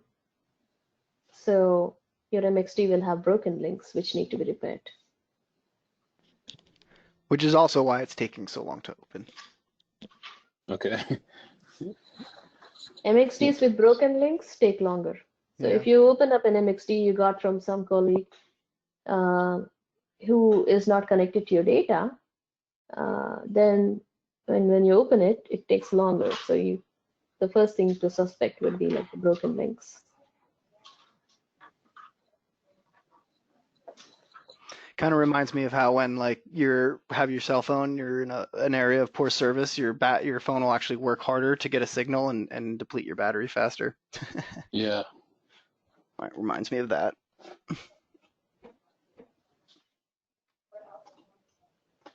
Yeah. Knowing that this will take time, they still have to do it because it's an essential thing. You will run into this.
So this is not abnormal, this amount of time? No. No. It's very normal and to be expected. And that's why in our Unfortunately, workflow, not at all abnormal. yeah. Also, This if is- it completely crashes, that's also normal. Yes. Yeah, it is, unfortunately. Dealing with crashes is like kind of a ArcMap rite of passage. Indeed. Okay. But then you start to kind of notice, like, it's helpful because then you notice what things you do actually crash it, so you can prepare and work around and like kind of work around it so you can avoid crashes by like turning off large layers or Yeah. yeah, because when your computer hits a bottleneck, that's when I notice I get crashes. That's, you should click save edits often in ArcMap. Exactly. Yeah. Save your MXD, save your edits, reconcile often. Save early, save often. Yeah, it's probably a good rule of thumb, right, Haritha, to reconcile every time you save. Yeah, typically you keep on doing that so that your edits get pushed up to the parent. And just so I'm clear, reconciling, when you reconcile, that allows other people, when they hit refresh, to get any information that, or does refresh only refresh if versions have been posted to default? They have to be posted to the default The version. parent. The Yes, parent. correct. Okay, thank you. So all the children and the parent get the refresh.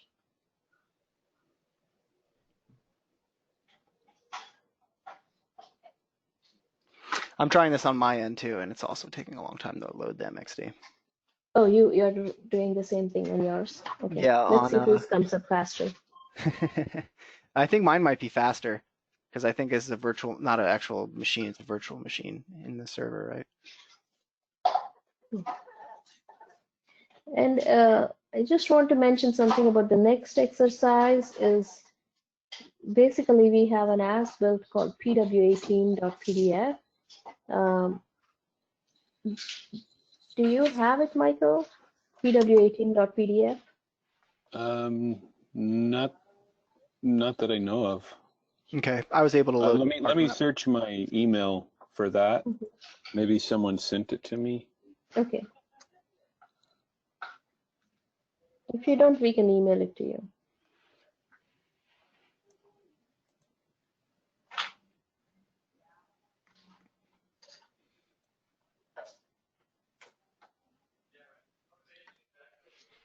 I was able to load the map document if we want to switch to my screen to show this exercise. Okay, let's switch to your screen, Adam, and Okay. then we can come back to my.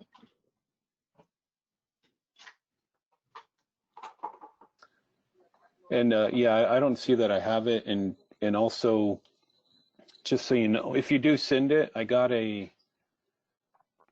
email yesterday. I know we have some new thing now where it goes into some emails, whatever.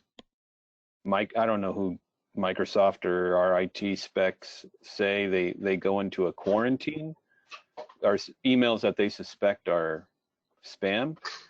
Yeah. And the one that you sent yesterday got sent to the quarantine, Okay. the storm drain editor, but I released it. But just so you know, if you do send it, and I may not get it if it goes into quarantine. So I'm not sure how to remedy that. Okay, I think we won't send you an attachment. I think that's what's been happening. Adam, Yes. do you have that PDF on the drive here on this machine? Which PDF? I'm sorry. The pw18.pdf. Yes, it's on the it's in the folder, the training folder we created under workshops. Oh, okay. I mean to say, is it on this machine Oh, here? no, I have it here. Okay, would you be able to move it to the N drive, or you don't have privileges No, I to don't move have it to that the N drive? I don't have that kind of privilege. Okay, let me send you the link, Michael, and I will. You can try to email it, and we'll see if I get it or not. But Here's the as-built we're working with.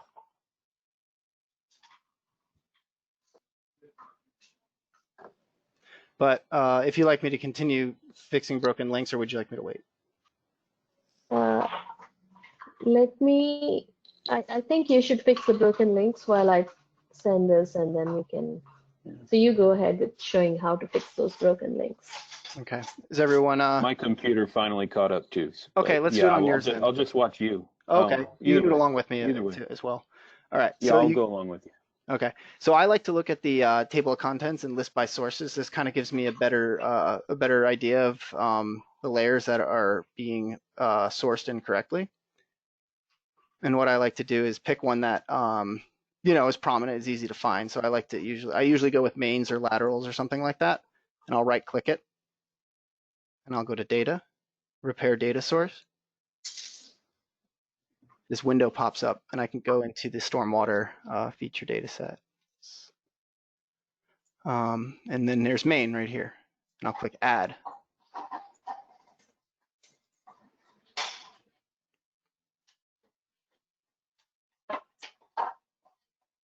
Should take a minute.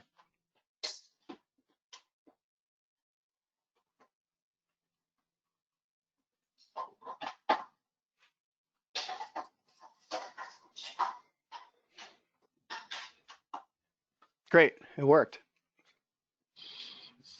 Let me know if it works on your end as well. It's I don't know what's going on there. I'm looking at yours now. Oh, it's thinking. It's thinking. Well, that's really Again. It's a simple fix. So Yeah. Any so questions that on that? changed all of them when you did that one? Yeah, so it automatically starts looking for relative path names, file path names, and that's how they find the other ones as well. Okay. Michael, should we switch to your screen to make sure you got it? Yeah, it's thinking right now. I didn't even do anything yet. So it showed it, and then I clicked the list by source, and it's thinking again. So let's make you the presenter to make sure that it shows up for you.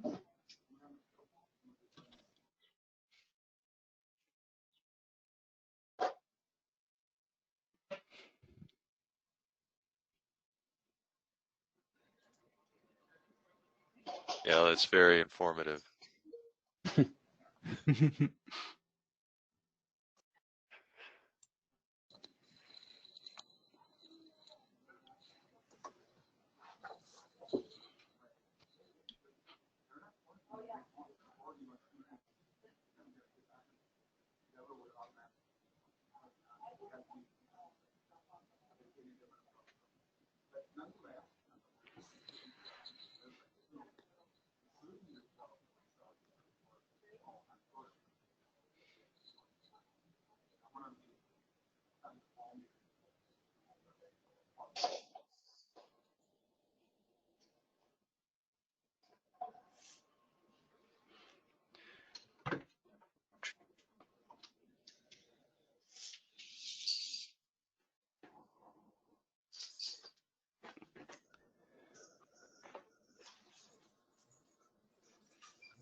Okay, just sent the link to the as-built drawings from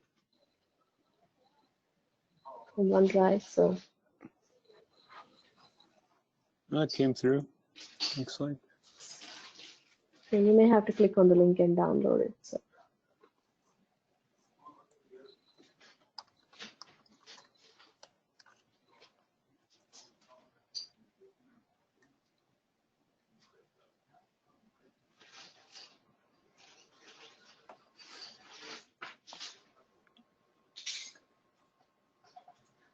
Oh, good. Something happened. Oh yeah. Okay. Okay. So I'll go over here to any one, right? Manhole's good. Mm-hmm. Manhole's a I prominent. click And in the the data, data. prepare Repair data. data cells.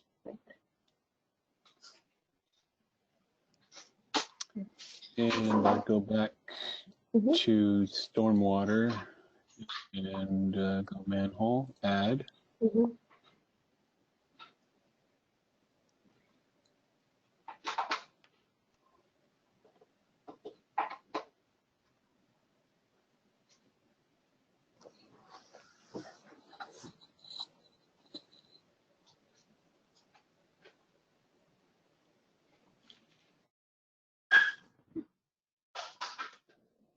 Okay. Okay. Now you can save your MXD again just to make sure that it remembers the version there. And of course, you can switch to a different version. Okay. So now we made sure that we are in this the MXD has been repaired, and you know that process of repairing the MXD, right?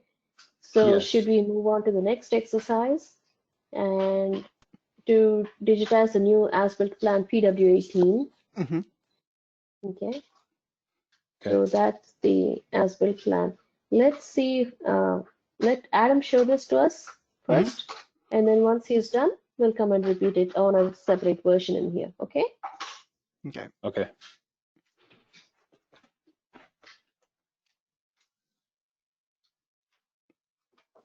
Okay. Okay, Adam. So once again, I'm going to create a new version because I deleted my last one for the educational purposes. Excuse me. All right. It's a little slow. All right.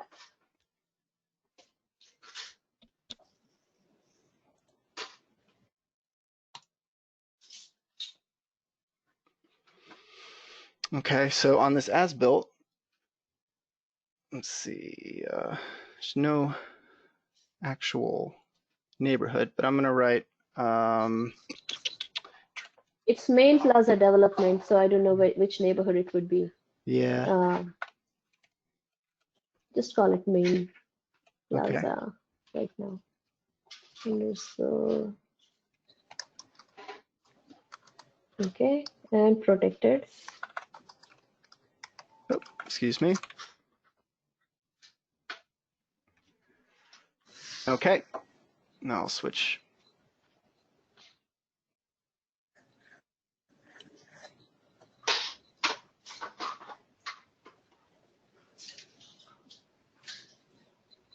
Okay. All right, so I'm going to use the address on this as-built to get to the right location. So I can use the find tool for that again. I'm going to go to locations, and I'm going to use this geocoder service here that's already selected. If there was more, I could select them through here, but I'm going to keep this one.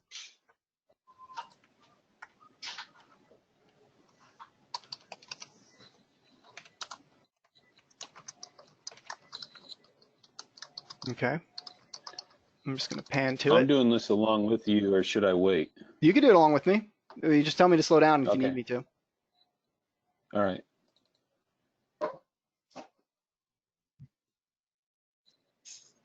Okay. All right, I'm going to turn on some additional layers here so I can have a better idea what's going on. You want to bring in the topology, I just want topography map? parcels is fine. Mm-hmm.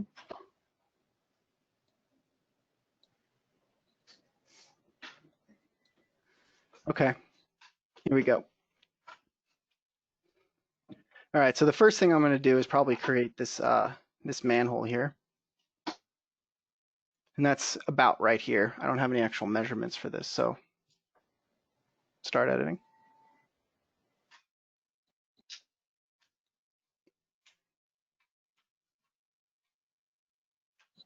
I can create a bookmark for this just to remember my workspace. Oh, hold on. Sorry. Made it do too much at once. All right. Try that again. I can create a bookmark. Bookmarks, create bookmark, and I'll call this Main Street Plaza. Main Plaza. So now I can easily navigate between my bookmarks. So this takes me to the whole view, City of Riverside view. And then there's my Main Plaza bookmark I just created. Brings me right back to it for ease. All right, I'm editing now. So now I can go to create features templates and I'll select a manhole, operational manhole. All right. And I'm going to snap right to that line. You could use measurements and stuff if the as-built has them.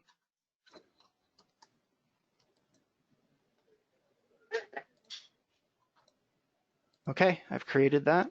And from here, I can click attributes and fill in any necessary attributes I need to fill in. And the highlighted ones are stuff that you should pay attention to, make sure you fill. Let's assume that I filled in those attributes. And I'm going to go ahead. Now I got to split this main line here. So I'm going to use my editing tool, select the main line.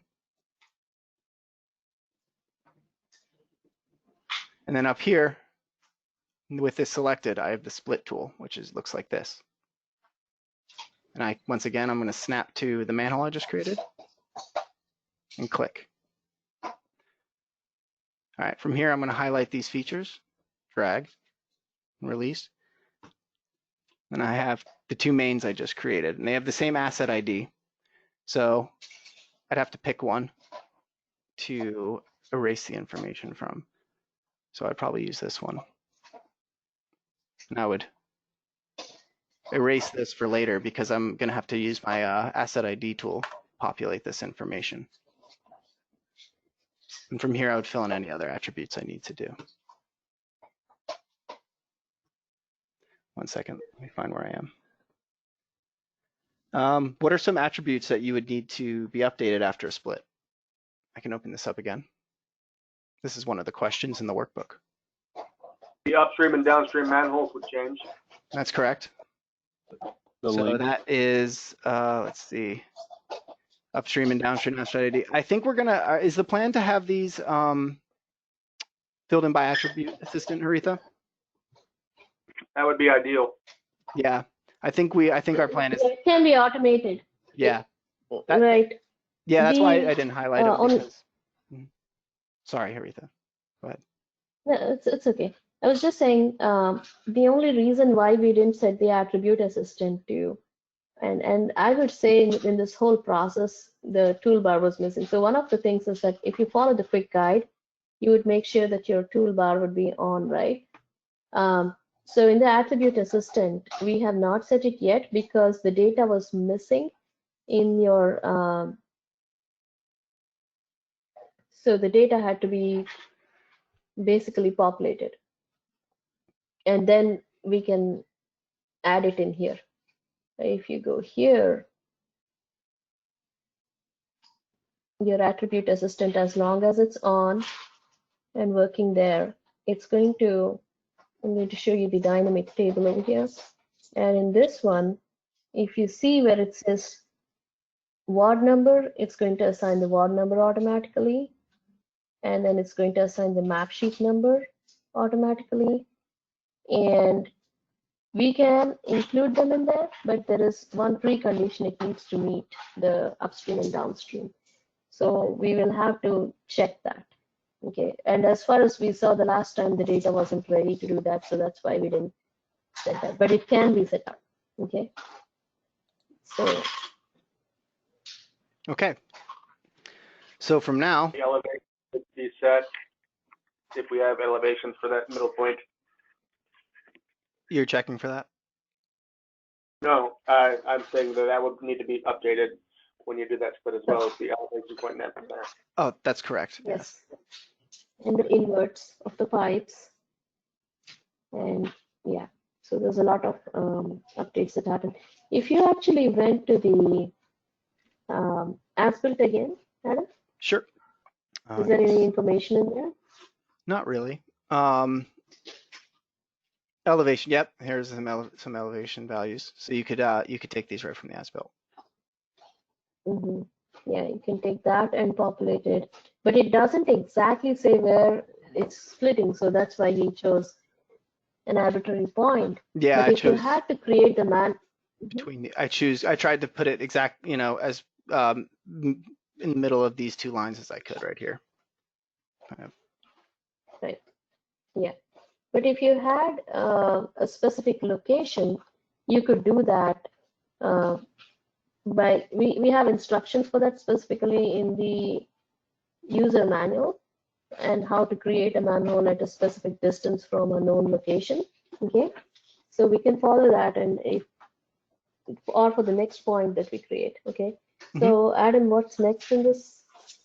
We need to create this inlet here, Okay, or this outlet here. So We could also, in that situation where we don't have the exact information, we could send one of our field crews out to verify the point location once we've added to the map. Mhm. And adjust from there Correct. and collect in some other type of field application. Okay. correct. You can bring in the GPS coordinates and overlay on it and verify the location, but we most likely it's going to be not 100% match. That means that the GPS coordinates will be a little bit away because the base map and the GPS coordinates always have a little bit of shift between them. Okay, so Yeah, it will help and you for a the relative. city hasn't moved in 20 years. We've also got that slight variation as well. Correct. Yeah. So go ahead, Adam, for the next All step. right.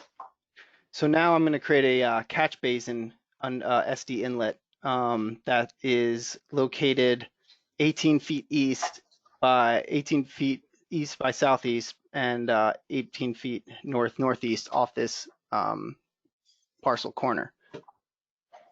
So I'm going to go to create features.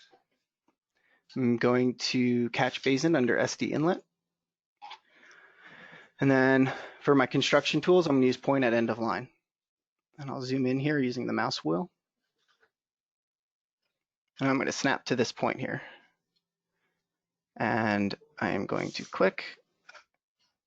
Now I have this line from that point I just snapped to. I'm going to right click here and I'm going to put length.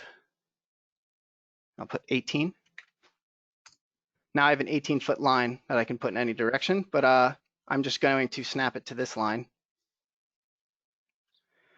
Now I need to make it 8 feet northeast. So I'll right click again anywhere and I'll choose length. And I'll make it 8. Now I have an 8-foot line in any direction I choose, but I want it perpendicular to this line. So I'm going to right click this line and I'm going to click perpendicular. Now I'm perpendicular in that length. Oh, I got to hit length again. See, notice length is gone. So now that I hit perpendicular, so I'm going to do length again. So I'm going to go this way, in this direction, and I'm going to click length. And it was, excuse me, it was 8 feet. 8 feet. Yes, thank you. All right, and there we go.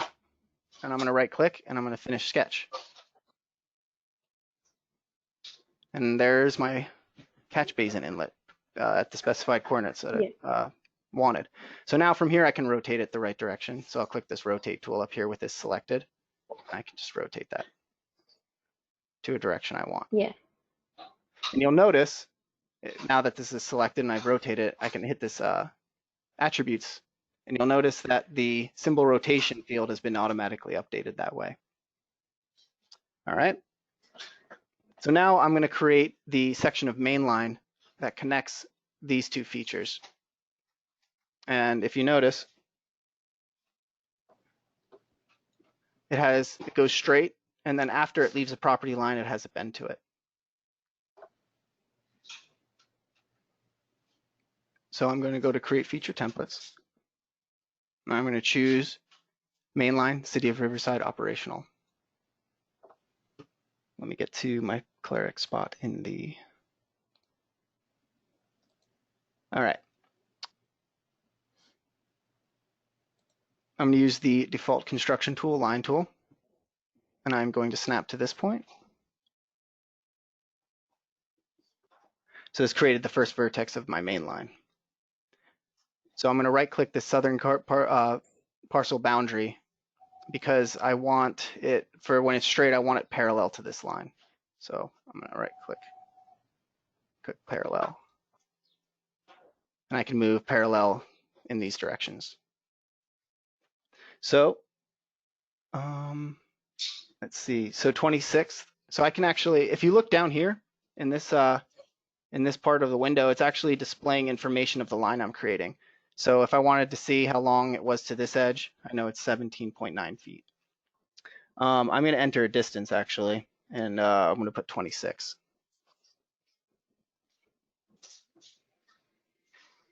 Length. Length, thank you, not distance. Cool. And then from here, I'm going to actually just connect this to the manhole and put the curve in later. So I'm just going to snap to that manhole.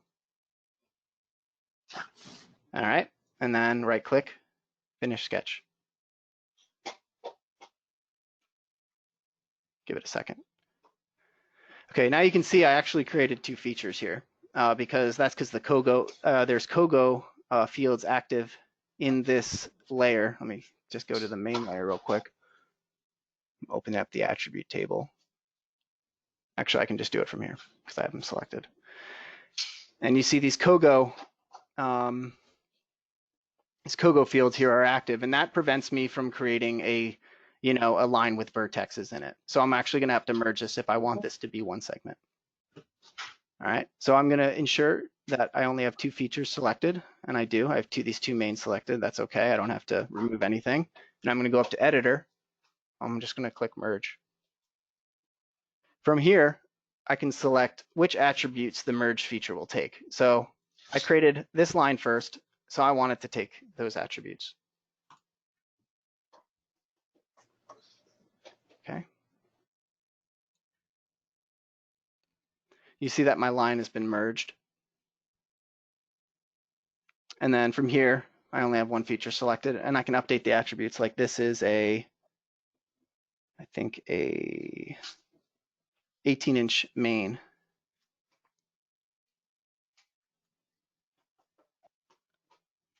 So that's your domain for nesting. Yep, so here's the domains actually that Haritha was showing you earlier. I don't have a length at the moment, but it's probably something close to 61 feet. And you will also notice some attributes already filled in there, like the XY confidence, operational status. So those are like the default values or because of the feature template. So especially if you look at circle, the pipe shape being circle, it's coming because it's a default value in your database design. So some of these values are already filled because of that. You didn't have to fill them in. Okay. So, but whatever information is there, you will fill that. And you can verify at this point. Okay, so we merged our two segments. Now we need to add the curve to this main line so it reflects the way it is in the as-built. All right, so we're going to see what our selection is. Cool, we only have the main selected. That's the only one we want to use. So from here, we're going to use what's called the reshape tool, which looks like this button right here. Excuse me, reshape feature tool. I'm going to select this. And then from here, with this selected, I'm going to click the tangent curve segment tool, which is available in this drop-down menu here. And it looks like this, tangent curve segment. All right, so here there's a couple clicks I need to do. I want this main line. I'm gonna just pan over here, excuse me. Just give myself a little room to work. I want this main line to curve this way. So what I'm going to do is I'm going to select the vertexes I want it to curve at. So this one.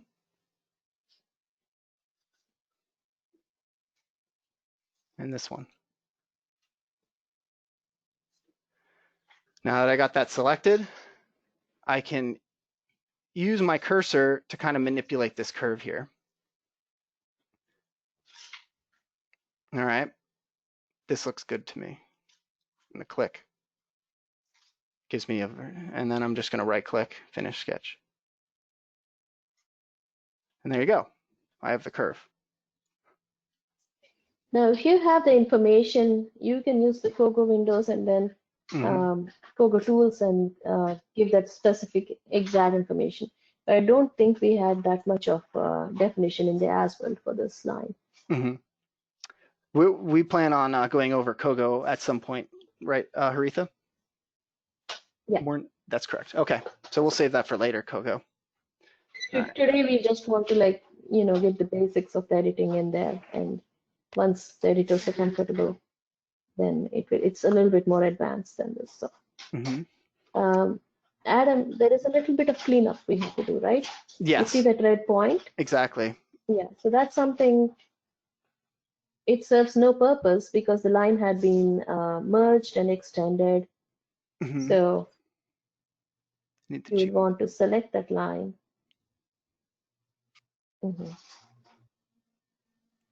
Lines. That line is okay. There is and it's all done. But this point here on the top of it, the red point, select that. Just that point alone. Okay. So that's the only one selected right now. See if you can basically disconnect it. And actually you can move it a little bit. And there's a vertex that I just want to show you how this happens. That line still got snapped to it. Okay. So I'm just gonna undo. Here's the undo button. Okay. Don't save your edits yet. Right. Yeah. So that line, that point there eventually needs to get cleaned up. You can disconnect it and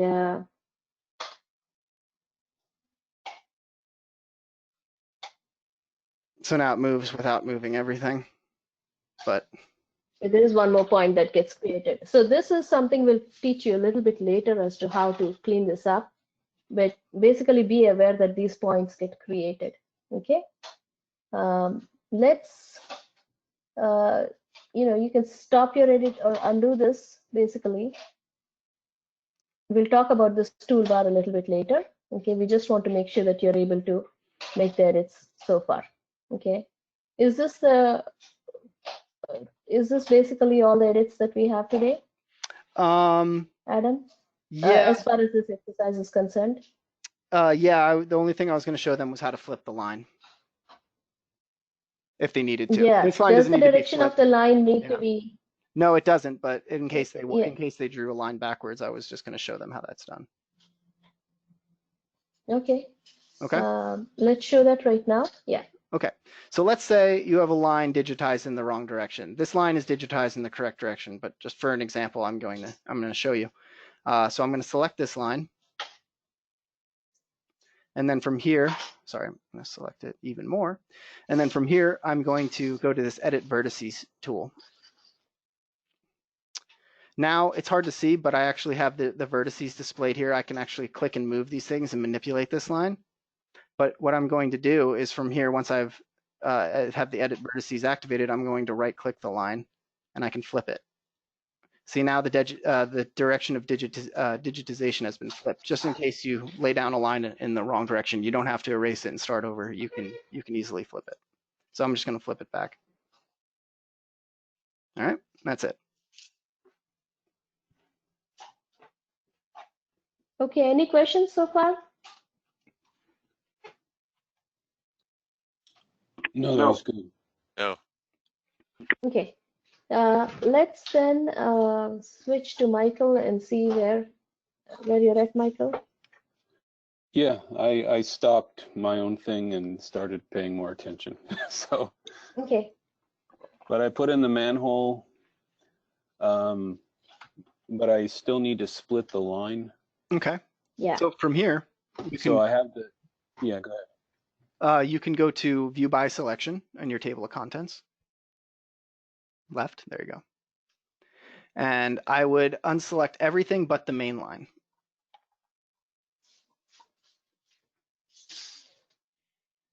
Good. All right, let it catch up. Okay, now with the main line selected, you can select the split tool from the editor menu.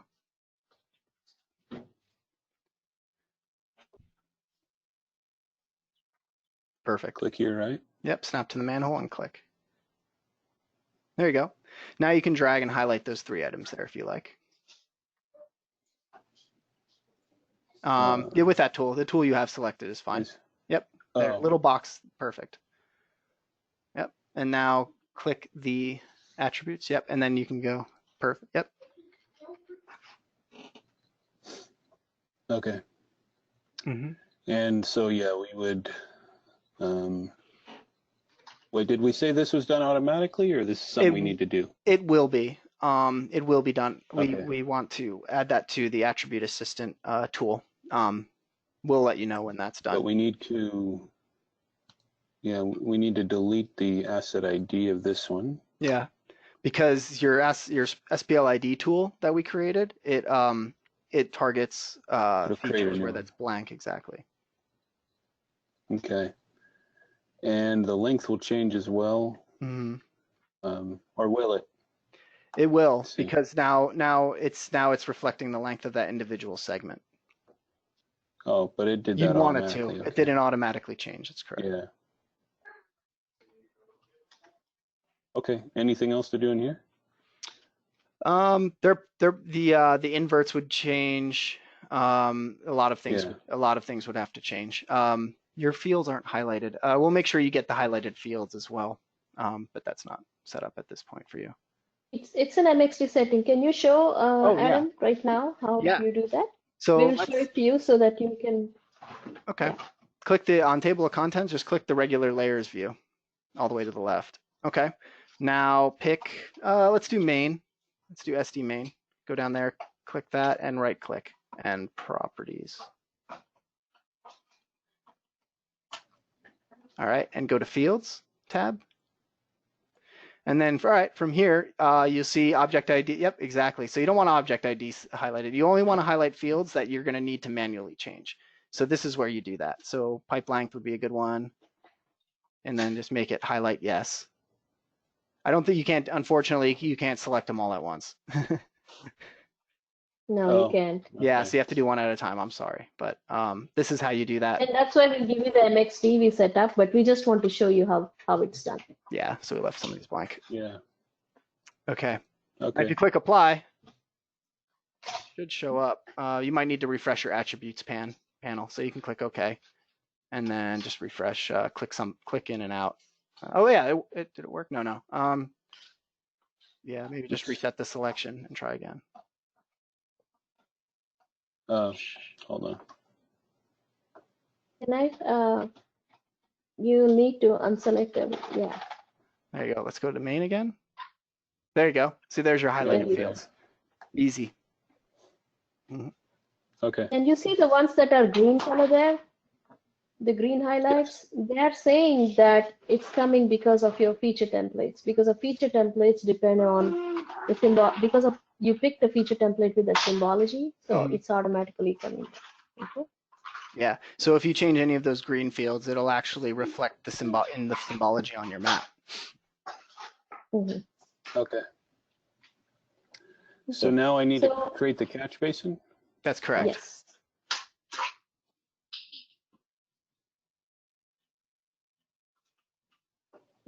So SD inlet down. There you go. So you want to use the correct construction tool. So underneath on create features, there's construction tools down at the bottom, and you want point at end of line. That allows you to put measurements and directions before you place the point. Perfect. Okay. Now you can, I would say parallel. And then you can select the length, right click. Length. Yep. That was 18? Yes, sir. Correct. All right. Now you can right click that I line mean, again. this And was perpendicular. yeah, but you need to click the line you want it perpendicular to, right? So you need to select that, right click the parcel line again, the same one. Yep. Perfect. Now right click. Oh, you create another vertex. So you can delete vertex. There you go. Click delete vertex there. All right. And now, Okay. all right, now right perpendicular. Okay. Yep. In that direction you want Window it. length. Yep. I think it was 8. Yeah. Yeah. There you go. Now right click and finish sketch. Right click, finish sketch. There you go. Now you could set Okay, attributes and for this now- if you needed to, or if you wanted to, but this is Yeah. where you would do that. Okay. Yeah, those would all Let's change. skip that for now. All right. And Just So hit then I the, can go to, you can rotate this You- now. oh yeah.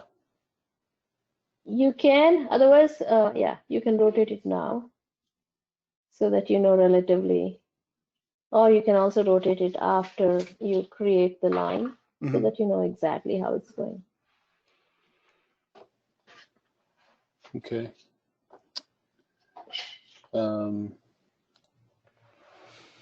And then I need to create the main. Mhm. It was a main line, right? Yep. Right.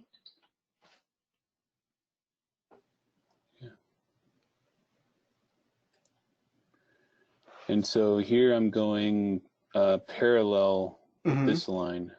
Correct. Mhm. So I just right click. Yep. Right click the line. Oh, yep. You got to right click the Oh, line. undo the Oh, right. vertex. So yeah, undo. Cool. Now, yep. Right click the Right-click. parcel line. Contact. No, not the parcel line, not the actual parcel area. If that makes sense. So just you can click The line. yeah. There you go. Yeah. So undo. My bad. Hold on. You're okay. Take your time. There you go. Now right click. Parallel. There you go.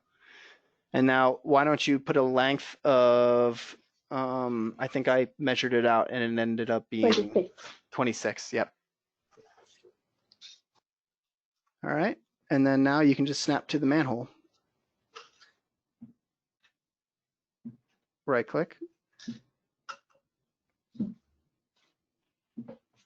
There you go. Okay, and now, and I'm gonna merge these. Yes, but first go to your table of contents and make sure that you only have 2 features selected. Good. Now Yep. you can edit, editor, and merge. Editor drop down to the left. There you go. Yeah. Now this is where you select which feature you want them to be merged by. So if you click these, it'll flash them for you. Click the other one. Oh. Move your, yeah, move it so that you See can that? see. Gives you a little bit more control Okay. of what's going on. Okay, go ahead.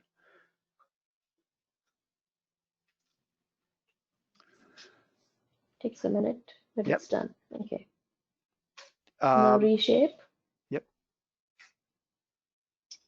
And I just want to add that these tools like the reshape and the like the split tool, like they work only when the line is selected that you want to use. So yep. Yeah, that's the reshape. Mm-hmm. Now you need to select the type of reshape you want to use. So you're going to use that drop down arrow where to the left. There you go. Drop down. That one. Mm-hmm.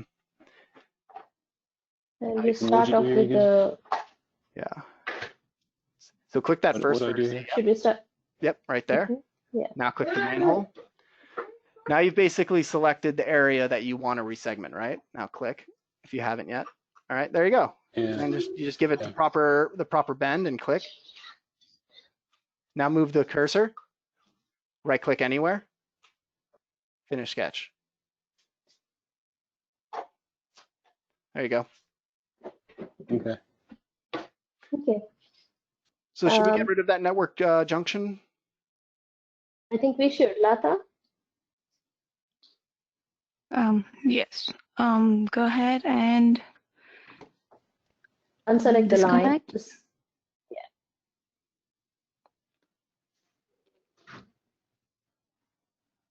The line needs to be selected first. Oh, the line does? Okay. Yeah. And then, oh, and then I right click?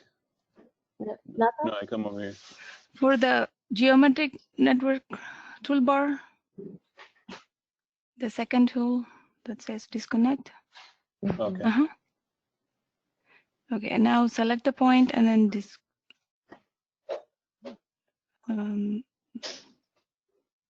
the point. Yeah. yeah, try to move it. If it doesn't come, then disconnect the point. Good. Yeah. Okay. Now Yeah, you can that's delete the point alone. Okay, good. Is the line still connected to the network? It is, correct? Yeah, otherwise you'd see Or do the, we have to connect? but you can connect it. So highlight this entire thing you've just created, including the existing main. And I would use the edit tool for that, not the selection tool. It's okay. I think Yeah. either way. Yeah. Yeah, it might work either way, but I know it definitely works like this. Can we just because okay, let me do one thing to make it a little bit easier. You see that on the left side in the selected, you see the wastewater grid showing up, correct? Yeah, So get rid of that. we need to actually come down, all the way, or unselect it. Right here? Unselect it first. Yeah, unselect it there. That's one thing. But also you make it non-selectable. Can you press the middle button on the wastewater grid? Yeah. The one to the left. This one? That's actually the first button. Toggle select. Yeah. Yep. Now it won't be selected. That's Oh, one okay. thing. And the wards also have been showing up all the time. So if you find the ward layer on the left side, you don't find the ward layer, right? Okay, you're good. Okay, good. Okay, so now you can select all of those things together at the same time. All right. Okay. I got to get the And annotation of. yeah, unselect that one. And so now you have all of these together. Now you do the select, right? So yeah, so now you And click connect. Select? Connect. The first button on the Oh, geometric connect. network. Yeah. The features. Just say okay. Oh, he I has think the it storm got drain. it Unselect selected. storm drain network junctions. Stormwater. Yeah. Stormwater network. Yeah. Try it again. Sorry about that. And that's it. Okay. Okay. So unselect everything now.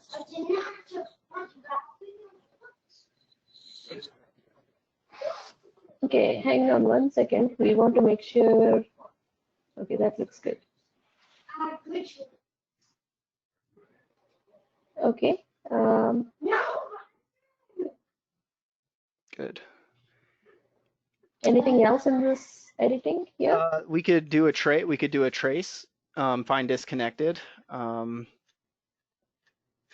And Okay. yeah, and we could run the SPLID tool. Right. Today's training has been scheduled until let's see, 12 noon, right? Correct. I just want to keep an eye on the time. Yeah, We have 3:12. about, yeah. So we have a little bit of time. So we want to see how far we can go today, and then if needed, we can always, cover the remaining items in a different training. So let's show some tracing here. If we look at tracing, and I'm clicking right now, but Mike, go ahead and start. No, go ahead. You can stop editing for a second because we don't want to do edits, but we want to trace it. Okay. You can trace while you're editing too, but it's always, just better not to have that on. You have your utility network analyst there, right? That's your tracing toolbar and all.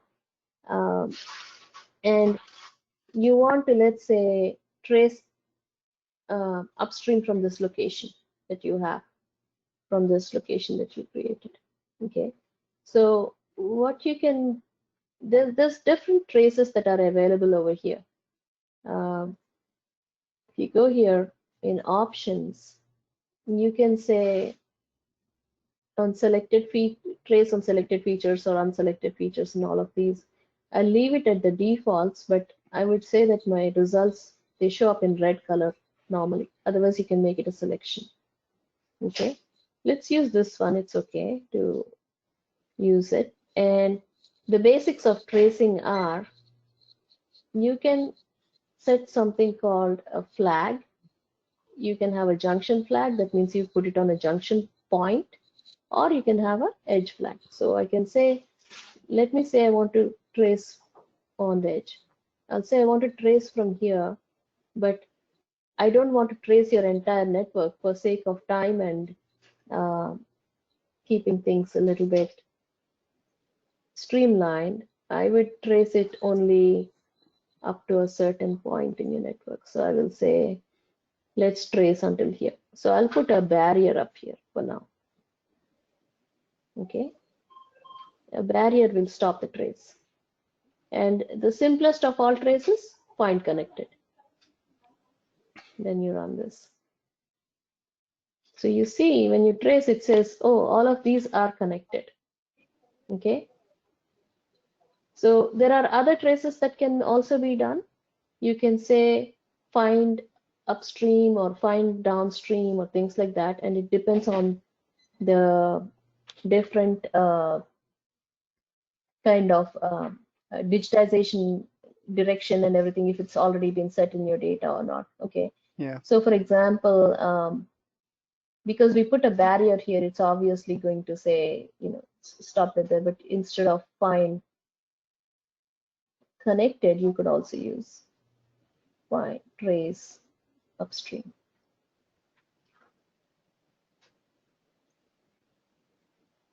Okay. It would only trace to the inlet. Yeah. And then there's a trace downstream. So the thing is that, like I mentioned, there has to be a setting on your compute, not on your computer, but on your data.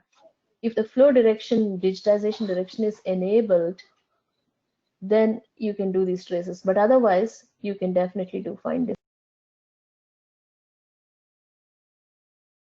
Check with find connected, sorry. Check with TED, because we have to do a change, and I think we have done it in the past, but maybe it's lost after the data got replaced.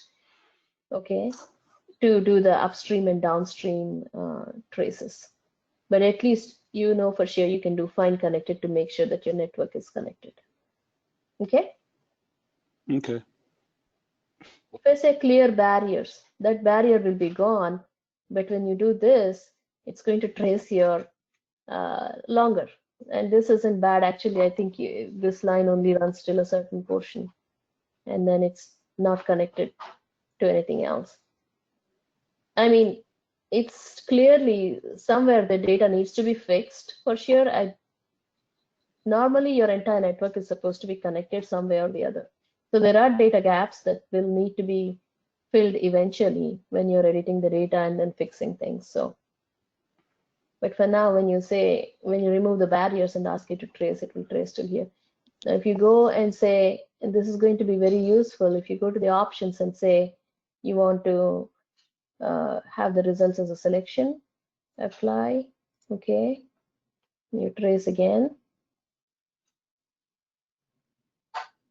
Okay, the nice thing is you can actually see how many miles or feet of pipe traced. Based on that, you can do the summary again, right? Yeah.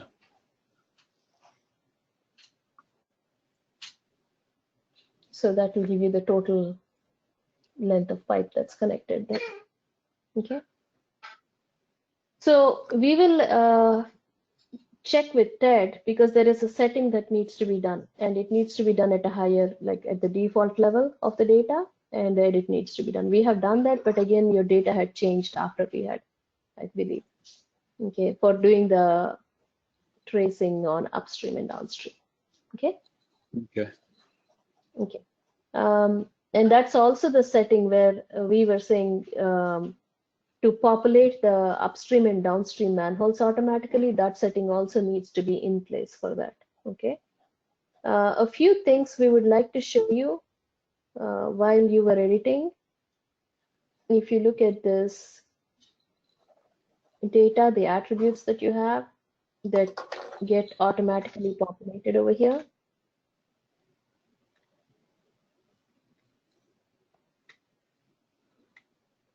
You have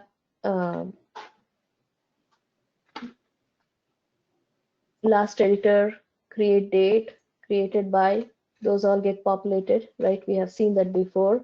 I would also like to note to you that map sheet gets populated for you because you have the attribute assistant on there, okay? I'll have to check, look at the ward, but I don't think ward is a part of this. So when I do that, it's an alphabetic Go to sort. all the way to the bottom, Harita.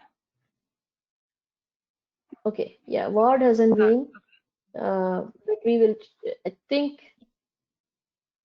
we'll have to check and make sure, but it's set to populate automatically for you, okay? So next time around when you start editing, it should be doing that. Because the layer name is temp. Okay. Yeah, that's why I was looking for the ward layer actually in this MXT and I could not find it. Maybe that's the reason, okay?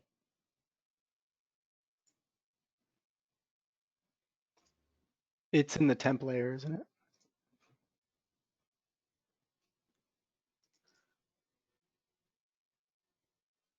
Or QC. Not cat temp, right?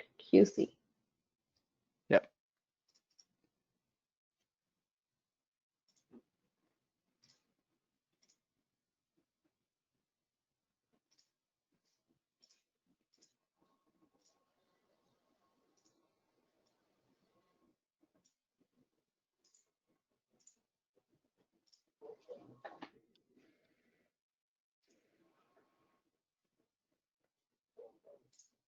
I'm just going to call it wards. It's temporary layer. So whenever, like for example, if I were to edit again, and let's save your MXT.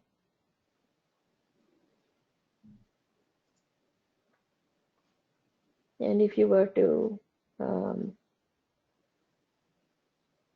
let's put in an inlet.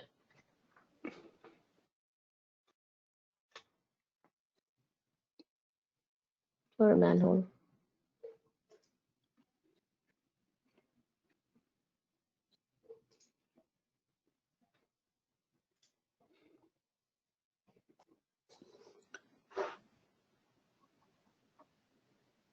What gets populated automatically too. Okay. So because that layer was missing when you started editing, but here onwards, as long as you make sure that that's there and the wastewater grid, you have map sheet getting populated and what. Okay. And when we work with TED and make sure that the upstream and downstream, data gets like the digitization direction has been set on your geometric network, then you will automatically even get those other fields like the upstream and downstream carried from the nodes into the lines. Okay. Okay. So I'm going to stop editing. So Can you cancel we for don't a want to minute, save. Harita? Can you cancel Yeah. for a minute once again? I think there was earlier there was a question. How do I know my reconcile is complete, right? So you posted changes. The reconcile is the fifth button on the left, right? Yeah. Reconcile, the next one. Yes, once the reconcile is complete, the post button gets enabled. That's how you know the reconcile is went through without any error. See, right now the post is not, it's disabled. But yeah. And I noticed last time we did reconcile, that post button was enabled after that. Okay. Enabled, yeah. That's how you know it's complete, and your job, I mean, posted to the higher version of the parent. So then you have to push post to send it to IT. Yes. No. Okay. Do they actually? They don't actually the IT post. would do the post. The IDT does the posting, but if the post button is now available for you to press, that's how you know reconcile worked. Your ITGIS will do all the posting to the default. You don't need to do that. So when I push post, it shouldn't do anything. If Ted set up the permissions correctly, right? it shouldn't do anything. It shouldn't allow you to post. But you know, you'll never have to post to the default anyway.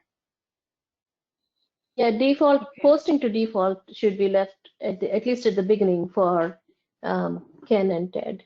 So that's why I was showing you the PowerPoint. Probably always like that, yeah.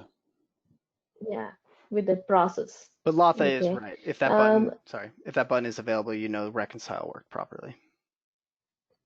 Okay. Okay. I'm going to delete this manhole that got created, so so you don't have a random manhole standing in there. So I will stop editing, and you can save the edits. Okay. As far as versioning is concerned, I would like to basically show you something also that will tell you. If you're looking at this, you're in this version, and this is how you see the data. Can you tell me what happens if I switch to the parent version? That you will no longer see the edits that we made because they only live in that version. Correct. And so the thing that you can do is you can either go to the parent version or another version, like maybe anybody else's version, and you can see what the changes are and how things compare. You can go like this, or there is also this toolbar. You click here, and then you have this version changes toolbar. Okay. So if you press that, you can compare always with like the parent, but this is the training default. Let's switch back to the version that you just had. Is that here? It's this one. Right. Go ahead. Right, and then you click here, and then you can say, you can compare it with the training default or even with default. And if you do that, it's going to show you any changes that they may have occurred. So apparently in this process, there was an edit to the grid, it seems like. By accident. Yeah, and so let's not reconcile these right now. And we'll have to talk to Ted and make sure that this grid is not editable. It should probably be not editable at all. So read only, yeah. Yeah, let's do that. Let's make a note. We'll let Ted know. And then as far as the dynamic values, that's the dynamic values table. Don't worry about that right now. But if you look at the inlet, you have put in one inlet, okay, and it will show you the changes between the two versions, okay, in that area.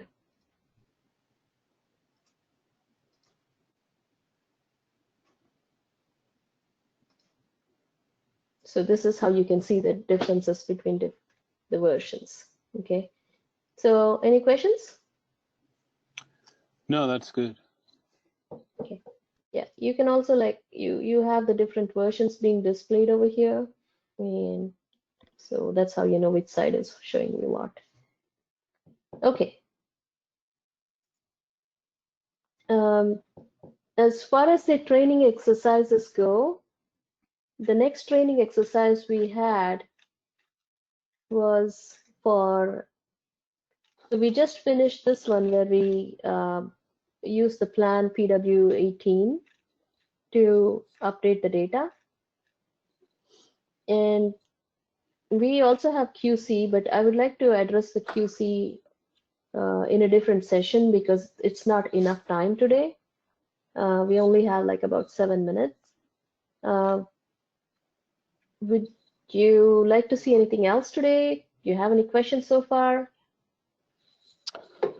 No, this has been very helpful. I've learned several new things. So, but yeah, I think it's just going to be a matter of repetition to get it ingrained.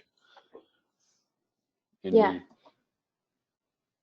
I would say if we try to push one more session right now, it's only 7 minutes, so I'm kind of hesitant to do the next exercise at this point of time.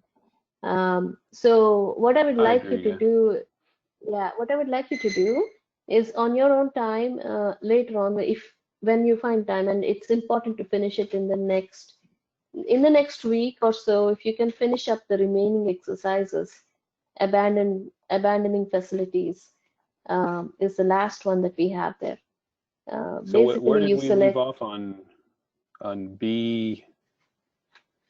We left off kind of on the unique SPL ID tool, pretty much. Okay. Okay. So I should start at exercise 4. Yeah, you can start at exercise 4. Then the SPL ID tool is very simple. Actually, we just want to show you. Remember how we put that in the catalog yesterday? Yeah.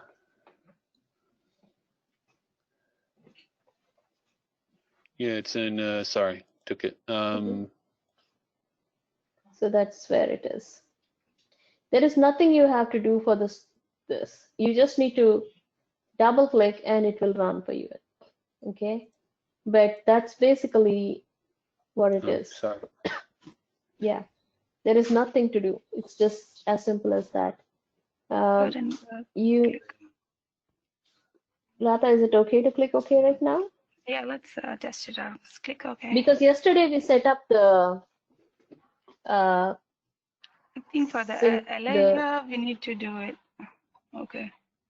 Yeah, we did the sequences. So we have a few changes that come up over there. And that's why there needs to be some change that needs to be done on your side. So, okay, the connection. But basically, right, the connection. So right now, we'll go and change that, but that's all the tool is really. It hasn't made any change to your data right now because there needs to be a username password in there in that script itself. Okay. So basically the tool just runs by double clicking and that's it. So that's one more thing that's part of your editing. Any other tools that we can? Let's see. I'm just looking at my the exercise.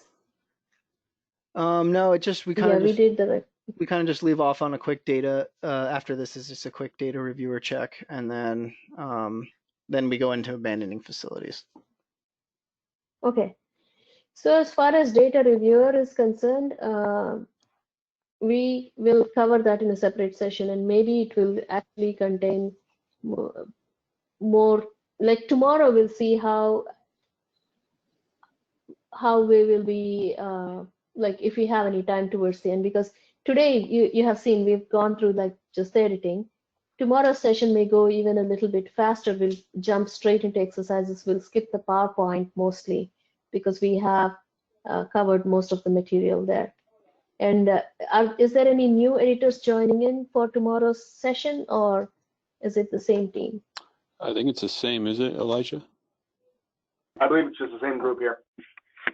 Okay, if it's the same group, then I think we can go faster. And tomorrow, most likely, if we finish up the exercises faster, then we can look at the reviewer at that point of time.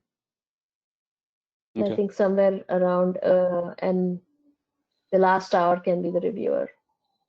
Yeah. Okay. Thank you. Thank you, guys. Okay, thank you. Any questions? No. I have none yet. I think we're good. Okay. Harita, Ali.